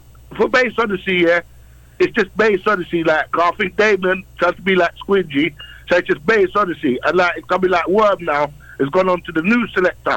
That's Redi Roc. So it's just Bass Odyssey. I rate them on that concept there. It's Bass Odyssey. They have a formula. Yeah, they have a formula where all of the sound. It's a farm over there, you know. Literally, it's a farm. Yeah, but I rate them for that. Yeah, but you can see right now that the bass. That's what I'm trying to tell you. Even when Fire Links and Addies played the other day, and then Soul G played, I said to you, nah, the man might not be ready for that caliber. When you're facing A-star, you need to have your A-star team. If you're gonna have a new team, you need to play a sound that might be on a lower level. You have to go on a lower level. But if you're playing the A team, you need your A team selectors. Exactly. You know what I mean? But you know what? Big up Addies, you know what I mean? Number one sound in the world. Man, Ben. Oh, no, you're this number one sound in the world. Hold on. Big up yourself, man. I can't even say that. You know what? One of the top sounds in the world. Yeah, man. That's always going to be the case. 718-554-8598 is that number in studio. And I will say this, and for all you guys who, you know, I know a lot of people, especially a lot of selectors, juggling selector and people in Jamaica, them feel say, True Pin have some all of the swagger and all them something there, them things say him is a walkover. Kingpin is a seasoned killer on King Addies. At this point in time, Kingpin is a seasoned killer on King Addies.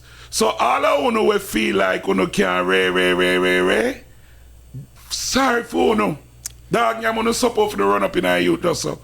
Because he's a seasoned killer. I said this on King Addies. I said this before, and nobody pays me any mind or has paid me any mind with it, right? I like Kingpin, but I feel like his talent is never going to be recognized to his full capacity. It can't. Right? Let me say this again. I like Kingpin. I think he's a good selector. We've seen him go around King Addies. We've seen him, you know, he used to be part of a team with him and A1, and then we see him take it on him. We see him take it on himself, and you know, we seen him take it on himself, and we see him do him thing and fight his way. Right? Yeah, I forgive the youth that. Right? But the problem that I have with the industry, and this is not with Addies or Kingpin, right? All that work that Kingpin put in over the last couple of years, right? He's never going to see the rewards for that work. Never, right? Because when you really look at it, Kingpin exists at a time when there's absolutely no challengers for him. Let me explain to you guys what I'm saying, right? There's no iron to sharpen Kingpin's iron. That part of the culture doesn't exist. So Kingpin is kind of stuck in this space where Addies is the king sound, but he's never going to be able to really show the world what his mark is. You know what I mean? So Babyface got bigger than Addies as far as a name. His name became bigger or equal to. Mataran's name became bigger or bigger. than Addies. Yeah.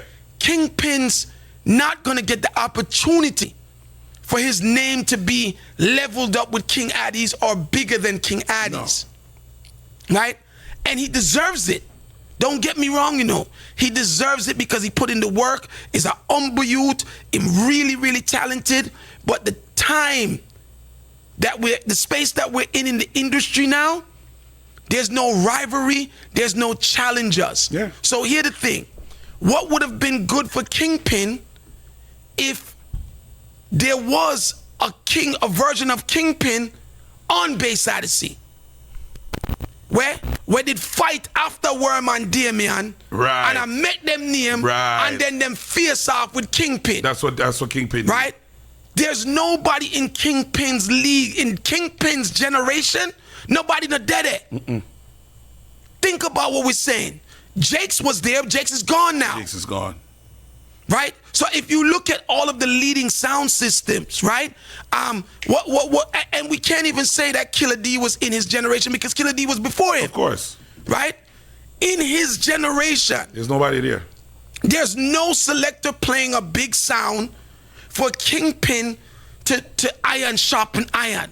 There's nobody for him to compete with, for him to gain the respect of more fans. There's nothing that he can do to add a bigger fan base to him as Kingpin. There's nobody there. So Kingpin is basically at the peak of his career. Yeah. It's sad to say. Because this is how unfair the industry is. But you can't say, but we can't say it unfair. It is unfair, bro. How's it unfair? What do you mean? What's unfair about it? What did anybody do? It's just the time that he's in. But how is that unfair or not? We can't say it unfair. We can't call that unfair. It's just where it is. It's just where in time he landed on the sound. That's it. We can't say, how you call that unfair? You finished with your opinion? Yeah, that's what I'm asking. How you call it unfair? For me, is when somebody puts in the level of work that you'd put in, and then the industry kind of just goes to sleep on him, right? It's unfair. Maybe you want to find a different word for it that makes you feel a little bit better, but I think that it's an unfair situation that he's in because he put in the work, and it's time for his shot, right? Kingpin right now is more seasoned on Addies than he's ever been. Him a walk through the dub them, him understand them. He now knows how to shoot. Him know when for all back. Him a control the machine by himself. He's an apex This predator is the with time Addies. for him now to be able to, confront #1 contenders across the world. There ain't no contenders. There's no #1 contenders. Right. There's nobody in his generation that came up in his generation that he can get props from to say, I killed that person, right? So, my bad. Nobody not dead of him. Everybody else may be on a sound system as old as Addies or that has a collection of dub like Addies, but the selector don't have any merit that Kingpin has. No, Kingpin. Right? So Kingpin is the last standing selector in his generation. from his generation. Yeah. He's the only one. Which means that there's nothing for him to do. The only thing that he can do is stand at the gate and continue the rest of his career clashing with selectors that really don't have the right to be clashing with him. Think about it. I them have to work them way up to get to him. Think about it. Yeah, but you can't do that. Because if he sits there and he waits for them to work their way up to him, then his career is going to get stalled. It's the craziest thing. And this is why I'm saying the industry is unfair. Because Kingpin can't sit down and say, yo, you know something? I die you them I want to kill. I want to take with fame energy. I want to take with fame energy. He can't. There's nobody's energy to take away. Right? And then if he goes and says, you know what? Them sound you not on my level, me now clash them. Then his career's gone. Because then he got to sit there and wait for these sounds to get on his level, and they ain't getting on his level. Yeah. And this is why I say unfair, sir. It's unfair. Right? So, are you good now with my unfair terminology? Listen, you may not agree, but do you understand why I say unfair, sir? I understand why you're saying unfair. I don't think it's unfair. I think it's more unfortunate. I wouldn't call it unfair because unfair and unfortunate. In this conversation, we're gonna make that interchangeable. Because the reason why I would say that is it's not like somebody did it to him. In that sense, you understand? It's not like somebody chopped with him foot and the industry do it to him. But no, the industry just moved to where it did. If anything, you have to go blame the whole of Tech 9 and them man, they will come fuck up Clash.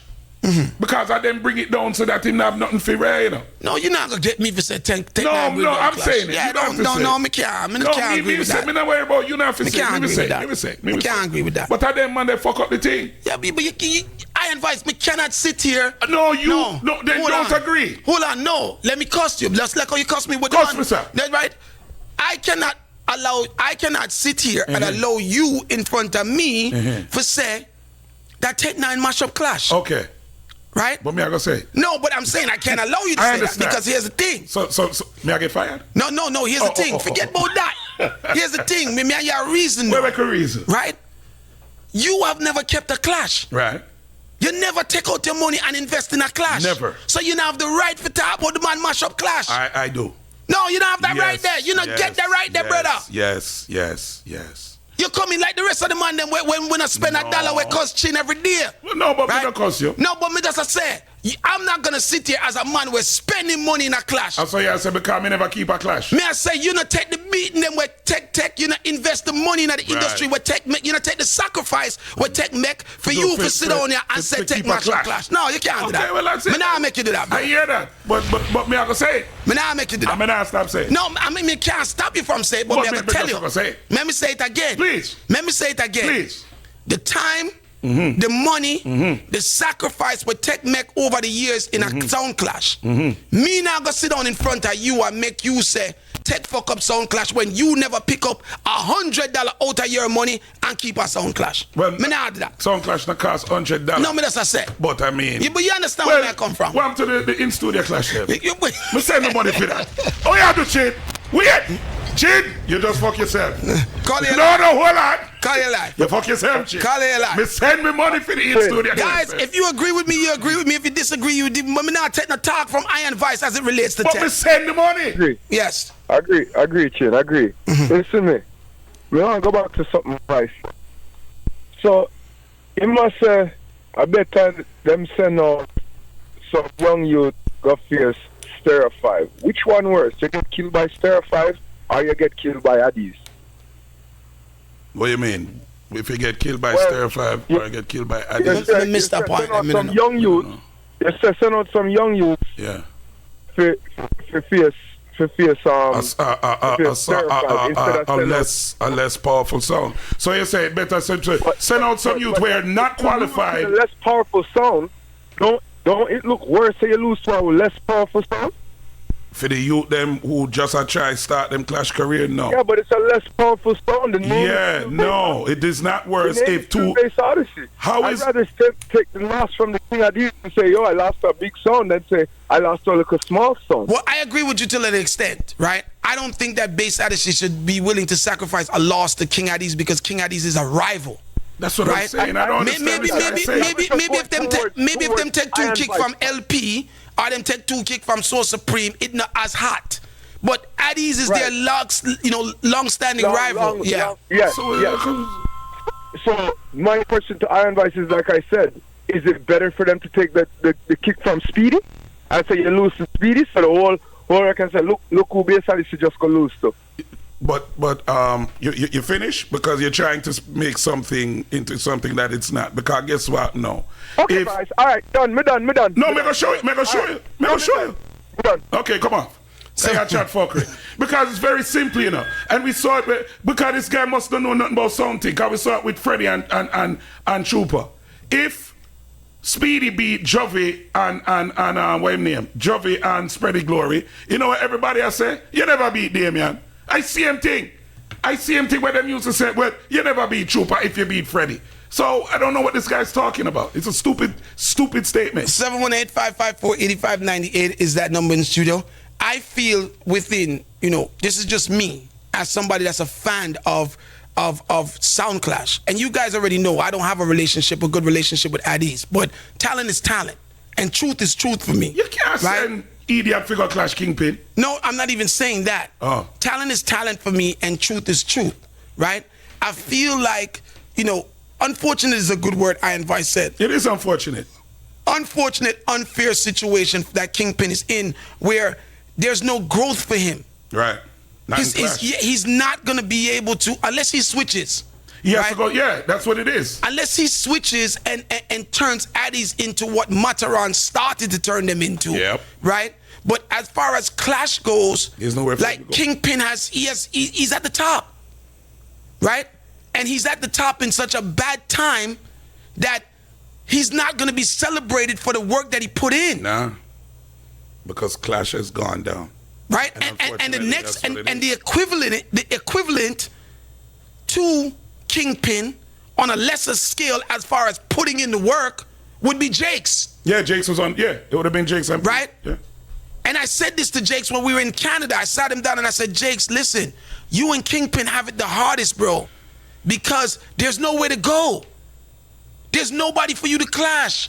Everybody that we have as our heroes, there was tons of people. Remember, you know. It was a bunch of them one time. Remember, not only was it a bunch of them one time, but then them come America come clash a bunch of we. Then them got England go catch a bunch of we. It was a bunch of them one time. Everywhere you go there was an apex. Everywhere. Call it alive. Hello? Yes. Chin, I am Vice. Big up on yourself. Chin, first of all, respect for what you do for Sound Clash and everything.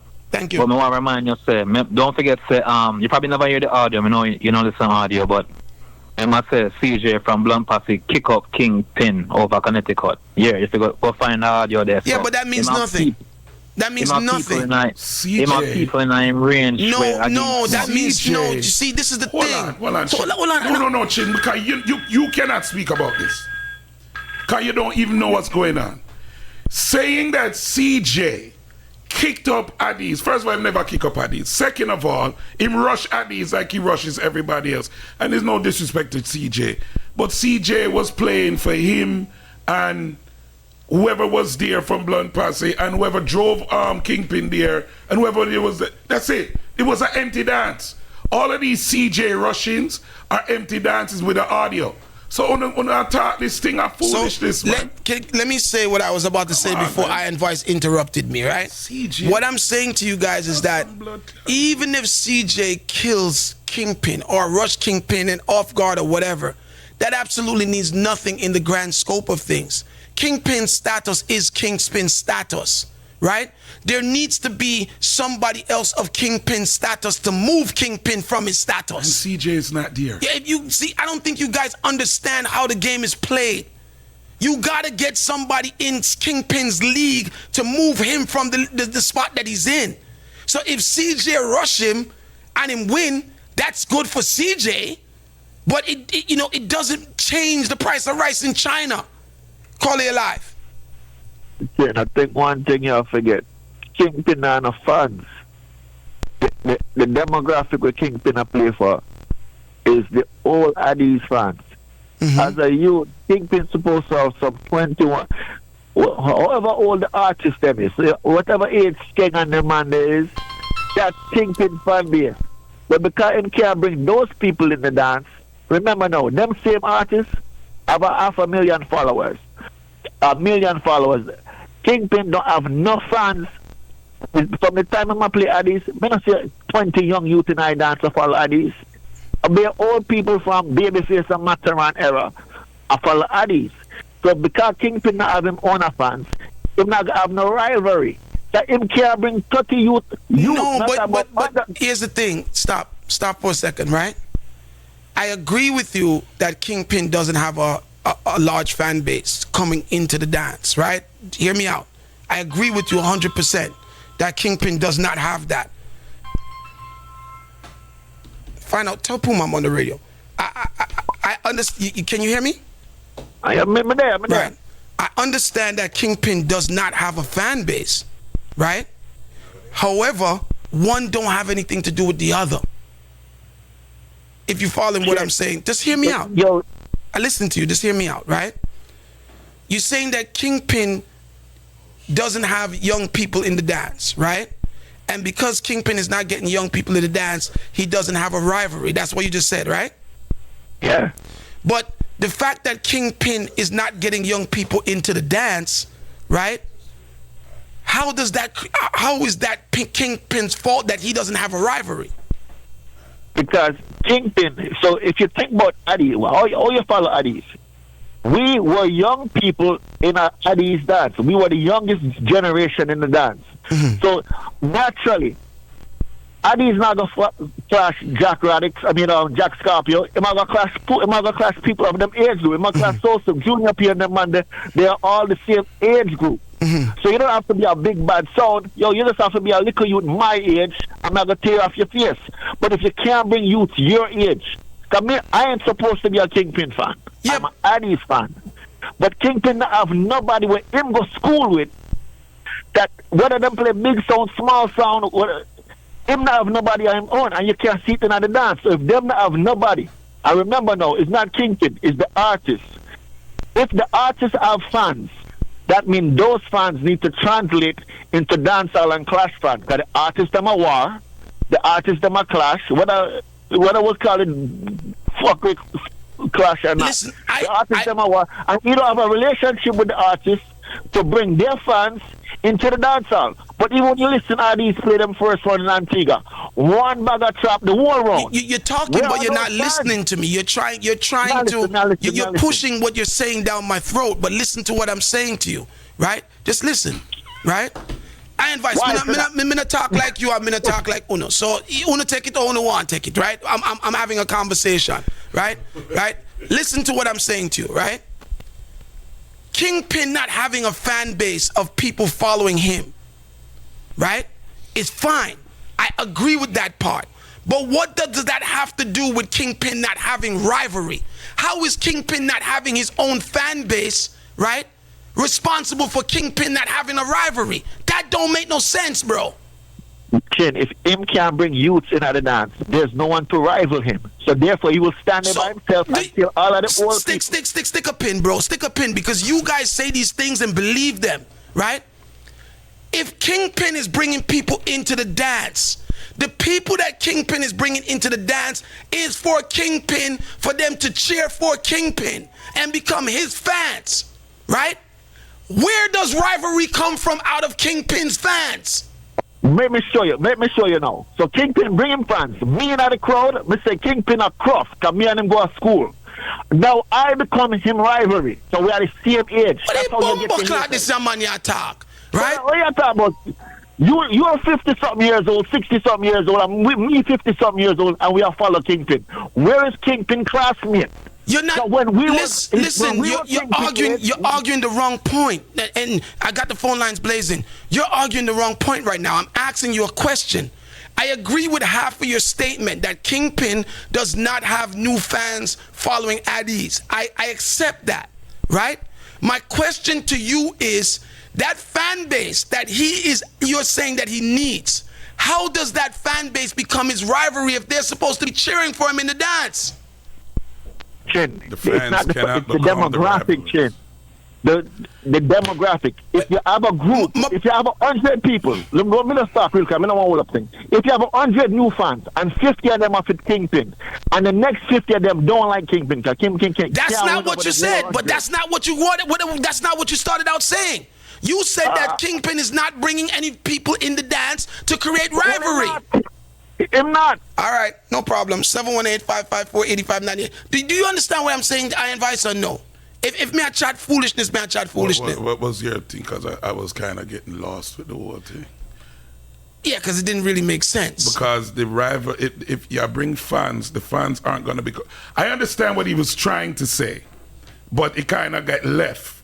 Basically, if he was bringing more. If he had his own fan base that he was bringing would be his age group, then a rivalry could begin. Not necessarily in the fans, but fans of his age group would then produce maybe somebody who they like over there, call them and say, well, you know it go. Yo, Maria Tau Chin play, Maria Tau Iron Vice play. All right, guess what? We want to see the two of them together. And Kingpin is not responsible for creating rivalry. That's not his job. Okay. Right? That's not his job. He can't invent rivalry. No, he can't. Right? That's not how it goes. The rivalry has to be built. Right? Addies did what Addies did. Right? Bass Odyssey did what Bass Odyssey. Black Cloud did what. And we as the fans said we want to see them work together. That's how it goes. That's how it goes. Right? So for you even to be thinking that the Kingpin's career is where it is because he didn't create rivalries, where's the people then for him to create rivalries for? The only way that you could say that Kingpin did not create rivalries if there was a bunch of top selectors playing big sound systems and he refused to clash with them. Right, that would be it. What are you guys talking about, bro? Call you live. Yeah, yo, T that on the line.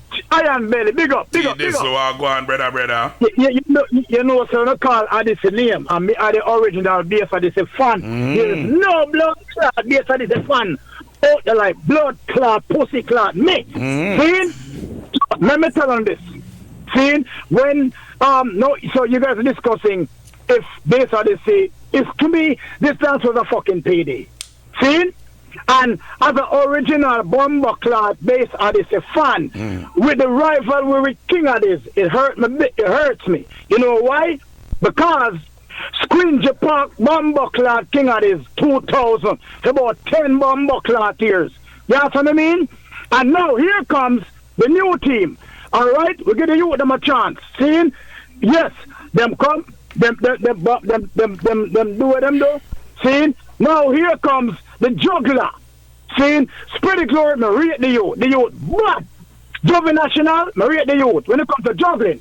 But with Bass Odyssey, they gotta realize that they still have hardcore Bumbleclad fans that love Bass Odyssey to the blood clot ground the man and play upon. That is the problem. So now they Bass Odyssey take this money. See, obviously they're telling me they didn't give a fuck. As the original Bass Odyssey Bumbleclad fan, and the Pussyclad fucking pisses me off. And the whole Bumbleclad Keith Watford, a Bumbleclad hear this. No, right. I'm serious. Me, an original Bumbleclad Bass Odyssey fan. Me a fan of Bass Odyssey from Thailand. The first Bumbleclad Bass Odyssey dance I was there. The first Clash dance. See, in fucking Toronto. Yeah. 19 blood night Bass Odyssey. It's so super fresh and some other so fucking like a blood cat. See, Bregin? When the dance done, there was about 5-6 car blood clot load behind a fella Squingy.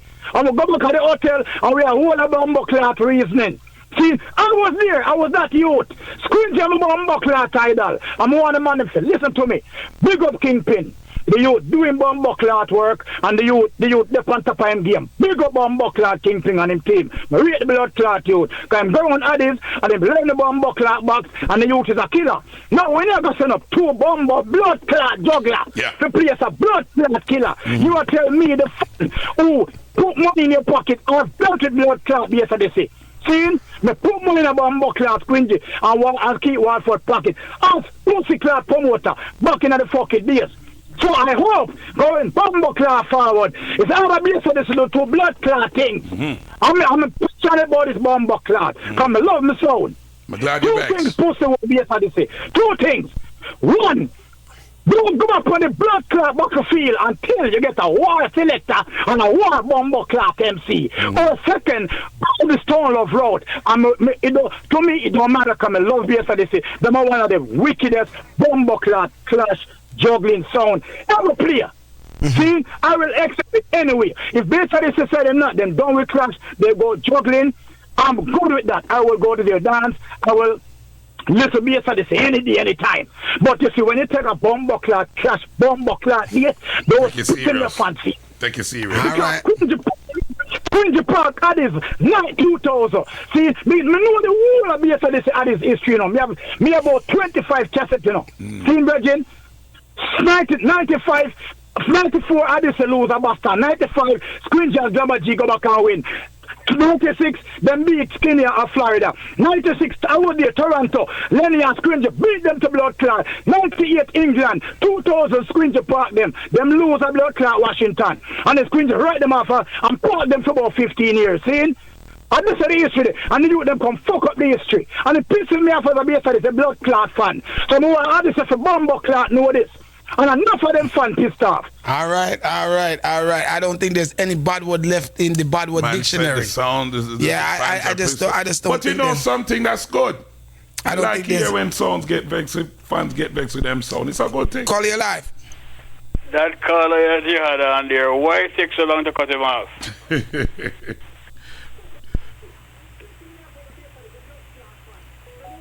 That's it. That's all you. That's. You want him get cut off? Oh, okay. That's all I want, sir. Call you live. When did that parking happen? That he's talking about. That he's talking about. Well, you know, I'm not a historian, guys. So it those. Because let's think about it. Addies Bass Odyssey 2000. The next month after the crash, Addies Bodyguard. Then you had Addies Stone Love. So when did this parking happen for 10 years? I don't see it. Even if you say Addies Gun Pass was 2006. So that's not even 10 years from 2000. So when? Forget about all of that ish, right? Here's what I'm saying to you. Do you understand what I'm saying about the whole Kingpin thing, or am I not making sense? Do you guys understand? You're not making sense. Right? It's just Iron Voice said to use unfortunate. I'm using unfair and unfortunate situation. The youth put in the work, and it is what it is. You cannot blame Kingpin because there's no rivalry for him, right? Come on, no, that doesn't make sense, right? Kingpin's focus is, doing what he did to Addies. Yes, it would have been good if he had a generation of kids that was his age following King Addies. But guess what? There's no sound that has a generation of kids Kingpin age following them, right? So you guys are acting as if Kingpin failed, Addies. The industry is failing to get those kids that you guys are asking for. You can't put that all on one person. Like, you guys got to stop being fanatics, bro. Be fans of a sound and be fanatics of the industry and the culture and read the board the right way, right? And again, you guys already know I got no relationship with Addies, and I don't want a relationship with Addies. But I like to speak facts. And the facts of the facts is this. That you do the work, and he's in a space where there's no advancement for him. Not right now. Right? And I don't see that anytime soon, right?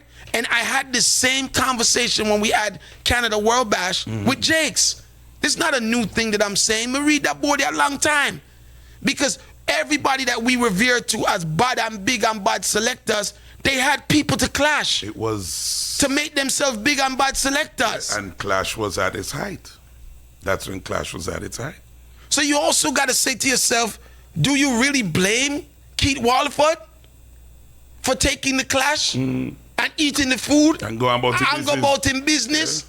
Because what it means, is that where he went, wherever in Europe he went with Damien, was clearly more important than the Clash as far as marketing and business and all of that. Because right? Clash ain't there again. The best thing I believe, and this is just Chin speaking to you, the best thing for Kingpin to do is to try to catch a wave in the whole bashment something there. That's it. That's all that's there. And do like become like an Addies version of that, because there's nobody that can contend with him on that level. But if he stays in this Clash thing, he's just gonna be a lonely soldier with nobody to fire no shots at. Right? 718-554-8598. Call you live. Yeah. Me I say, right? People fail to realize that, remember, say Kingpin, besides Quincy and Mark, Kingpin beat every generation at Bass Odyssey, The top man what make Kingpin is when people say, boy, if him beat the Lynchy. Him beat him at Florida, him beat him at Connecticut, him beat him at New York. Maybe now the management and Bass Odyssey must say, boy, here what? Them a go Antigua, neutral ground, because everybody say, boy, Addies can only win at New York, right? Which is foolishness. We know that's a foolishness. Kingpin went Antigua. The management must say, boy, you know what? Glory and them man them are come up. They're on neutral ground. Glory a bad selector.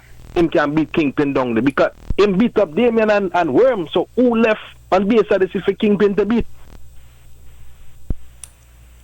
And that's just my take on it, you know what I'm saying? All right. 718-554-8598. Call you live. That's it. Yes. Yep. Yeah, I'm a sound chat fan. And you see the last caller that was just called me, please you should save the call there as an advertisement for sound chat, because we're passionate over here. You want me to cut it out as a sound bite? Call you live. Brother Chin. Yes, I. Pick up yourself, my general. I am first. You. Me call me to talk straight, Listen to me about a year ago, Chin. As a matter of fact, more than a year ago. The VS is not a war selector, my brother. Chin, me know say Dillinger, but Dillinger is a bad man. Class selector. One man Dillinger killing a trooper, And I can say, Dillinger is a class selector. Kingpin will whap Dillinger any day of the week. Dillinger is not no class selector, my brother. I worm at the class selector. I worm in world class. We don't know what I'm going with worm. First Quincy did the man and Tony Sword and a juggling sword, my brother. Bass Odyssey are clear enough farm to clash right now. Yes, your son played this. When Bass Odyssey were man Squingy play Bass Odyssey, you know. It's a total different Bass Odyssey player right now, you know. Well, maybe the sound is more profitable as a juggling sound, you know? Yes, we all know that, of course. Father keep us relax and color. We think Father keep this is about who want win. Bass Odyssey, you say once a year, man, and take a clash. That's what I feel like. I feel like, you know, maybe they're at this point where them I said them now have nothing to prove no more. You know them way there? Same thing like Papa Jaro too. Papa Jaro no business about no clash neither. You subject to juggling. You ever hear Jaro play one new song yet? You think so Bappe than them and they're gonna turn up against nobody in the dance right now. They look a man who play Jaro right now. I see him thing, my brother, Chinny, general. I advise you, listen, man, you recognize my voice, Chinny recognize my voice. Me no chat fuckery. Me no take up my phone and call, work me there. Me no take up my phone and when me hear some man calling, me hear you always say, Chin, say, so clash, man, them are the stupidest blood clot, man, them. The question them, me hear them calling and ask. The things them, me hear them calling and say, it catch me short. See? Yes, I listen, I'm a clash selector, my brother. Father, he just enjoy himself and go and make him money. They may not clash selector, my brother. They may not juggler, they may not clash nobody. And one man, they may clash and win and was Trooper. And Trooper fuck up himself and he left Jaro. You don't see it. They may not warm and the warm man, but warm coming like, they may take away his son for him or we don't know what one. I advise me here, I hype up spread the glory and what I say spread the glory bad. In bad, but I'm not juggling. But me never saying bad for clash. Hey, let me tell you something. Squingy could have juggled too, you know. Yeah, of course. Squingy juggle around boy when in my class, you know. Lenny hype. We know you're doing like you're Lenny no ratings. And them here, matter around tell Chin, say Lenny him watch. Him no watch Squingy. And them, no man, be a selector. So Squingy dead, Bass and Mark left. You know, see son play different now, Chin. Besides each other, mighty shoot. You know, so let him shoot the man, them not cut. I enjoy themselves right now, legacy. Man, I'm not looking to beat up myself to compete with Kingpin. Kingpin right now will beat any Bass Odyssey selector any day of the week. And then let me say this to you before you go, right? At the end of the day, as I know that we're all passionate and we're a Clash fan, but at the end of the day, Bass Odyssey have all right to do what they do. That's amazing. Because them do the work already. But here the problem now. Here the problem. Because the industry failed to replace Bass Odyssey and Jaro, when them leave, the industry further drop into a pit. That's the problem, you know. You see the Bass Odyssey fan them and the Jaro fan them, right? Years ago, 5, 10, 15 years ago, we would be bouncing our fandom between Bass Odyssey and somebody else. So we would still say we are Bass Odyssey, but we have an iPad and local sound in our neighborhood and say, yo, you know, so when Bass Odyssey no bet about a them man them here cheer for. You understand? Yes. You understand? That's why we are cheer for you the right, you know, them name Polyphamous. And them you the right, you know, Hungry Feet. Polyphamous not dep on Kingpin lead, my brother. I'm not telling a lie. Polly not have that. Yeah. Him not have a tune. Yeah. Because here with Polly. Polly lose only for dance, you know. But we pay me money to go see him any day. Yeah, man, him give a show. Polly famous not the music to clash the body. Yeah, man, him give a show. Just coming like Panther back in the days. What about the music to clash the body? But Panther never did what I business from 95 years ago about Panther and body selector. Me used to laugh. When I got money, I go see Panther and Squingy them and play. Me used to laugh and say, this is what I say bad. But then when you really watch him and see how charismatic and that's the thing to, you know, with selector, you know. Mataran have it, Squingy have it, Panther have it. Trooper don't really have it, but we don't know then get Trooper I'm rated. You have to have charisma. Trooper have it in just in a different way. The people love you. Trooper don't have charisma, Trooper just cuss and make up all this. Even sometimes I feel like Freddie play Jaro better than Trooper to me, you know. But can't listen to one Trooper cassette right now, you know. Too much cussing when they pick the ball now, here. Too much cussing. But him get the ratings there. Because here we different, Chin. When you watch a Trooper dance live all the 90s, you know, you die, it come like a real war in there, you know. In tie up in here and in turn up on the box, and it come like a real war in there. So him give a different energy. Yes, but when you listen to a Trooper cassette, you don't really enjoy it like that. You know, when you listen to a Panther and a Squingy and a Mataran dance, you can't listen to that your girl in IKEA. You can't listen to Trooper cassette and be your girl. But if you turn up and watch him live, You enjoy it. Trooper do anything like a Batman thing. What I think with Polly take a piece of Trooper book and take a piece of Polly are the genius right now, man. But you never tune. You know you want some tune. And sound class business, to be honest, Chin, it coming like a gimmick right now. I watch this man play sound right now. Man, why you play sound and buy a house? Why you play sound and make money? It's like a gimmick thing, man, a joke thing, man. You will love it, but a joke thing, Mr. Jake today, I got work and I smooth. I say, yes, boy. Come on, go look like, I turn up on a place so make nice guy and carry it on the way. Nice, yeah, place so, we say they rich already. Them can play with it. Oh, yeah, a joke thing, you see, not Sunday man there work. See, lady there in California, I run business. A joke thing. A worthless man thing, you just place your face and then Papa Jaro and Father Keith, a business them I run. Fuck the clash.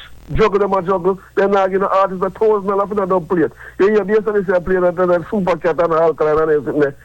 No! Yeah, man. I better sense on that. Big up. 718-554-8598. Better take one more Iron Vice. Call you live. Yeah, man. Iron Vice, pick up yourself. Chin. Yeah. Flowers, you know, it's the time we talk, we forget your flowers, you know. Give thanks. For real.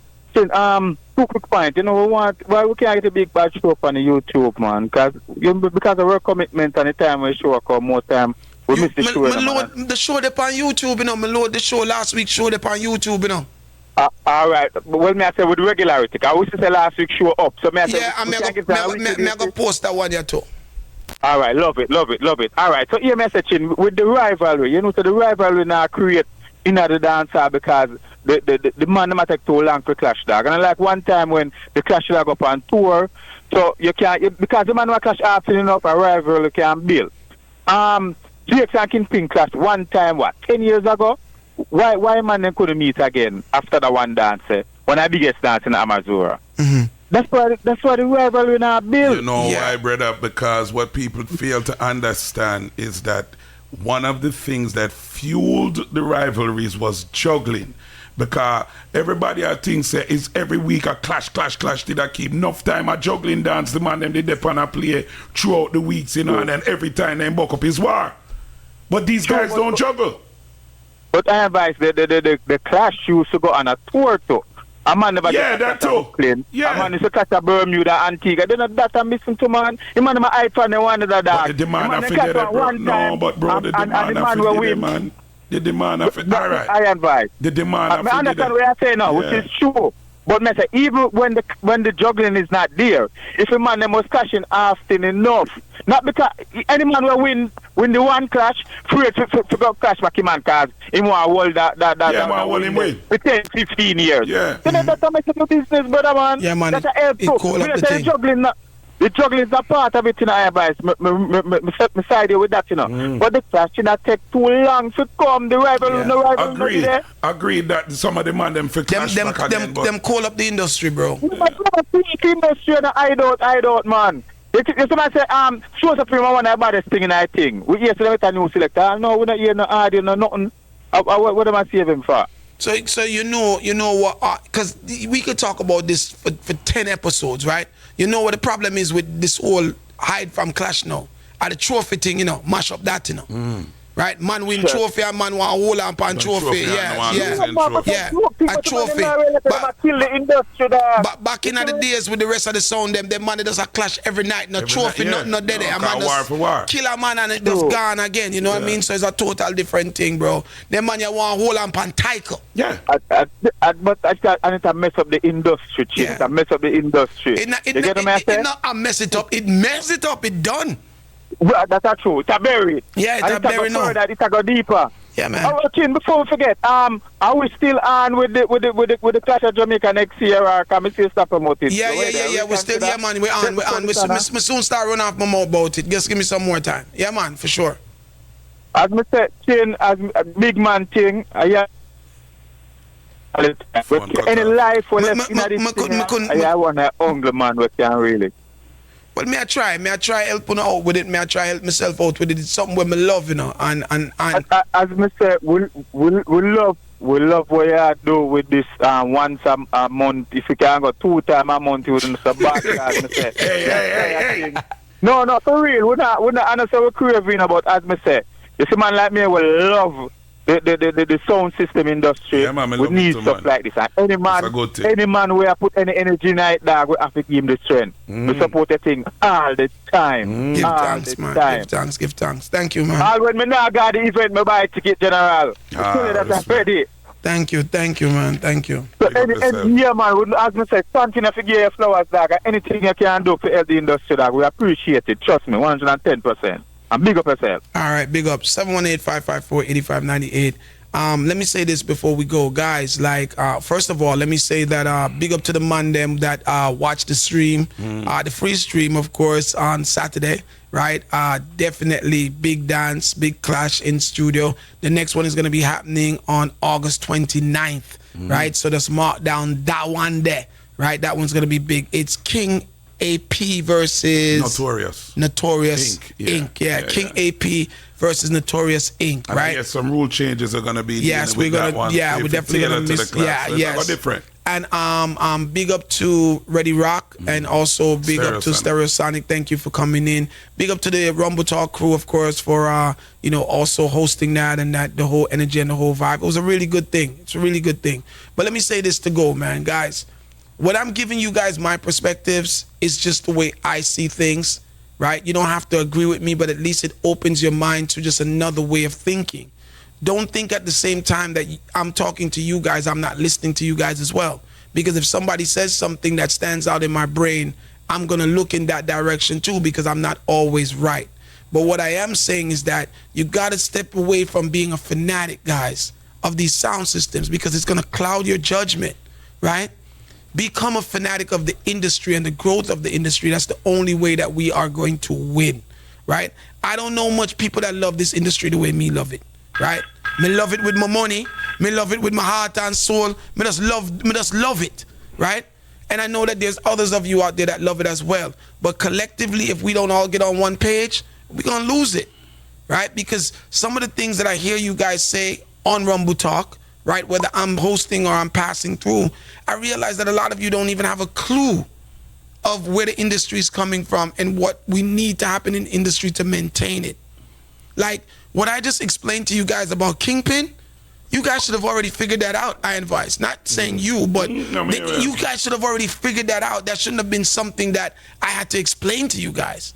And you notice there's nobody that could counteract it, I advise, because it's true. No, I know. You know what I mean? It's weird. Kingpin is the last of the Mohicans. Yeah.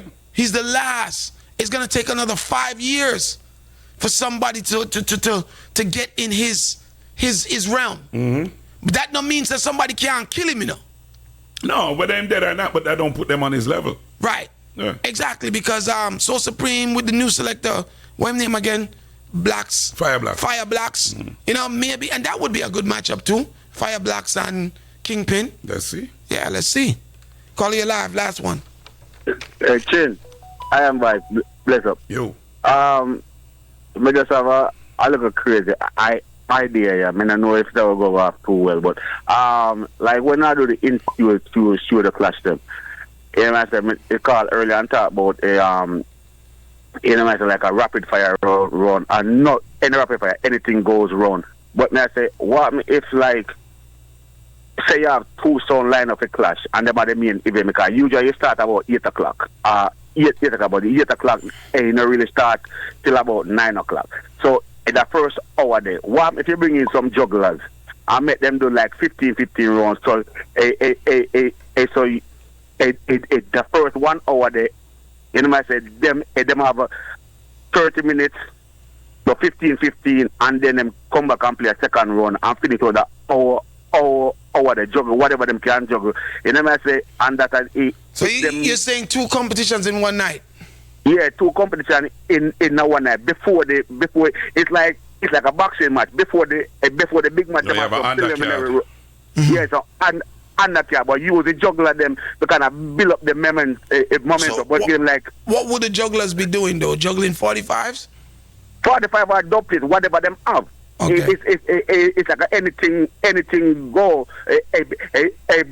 But each of them get 2 15 minutes round in the first hour from 8 to 9, and then 9 o'clock now the big dance start. The big dance it starts. So you know what I say?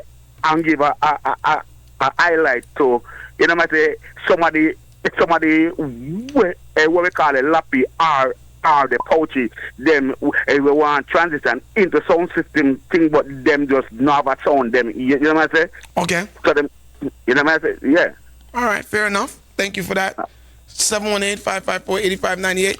Really good. Big up to all the ladies them that's listening to Rumble Talk. The other last week I met a brethren and him wife say, yo, me love listen me. I wanna the silent listen up. So big up to all of the wives who listen to when your husbands are playing Rumble Talk because them love sound system culture and don't have them in the house. So big up on yourself. And thank you guys for having me and and sticking with me all night because I know not too like when we do Rumble Talk. But lucky thing Iron Voice come save me.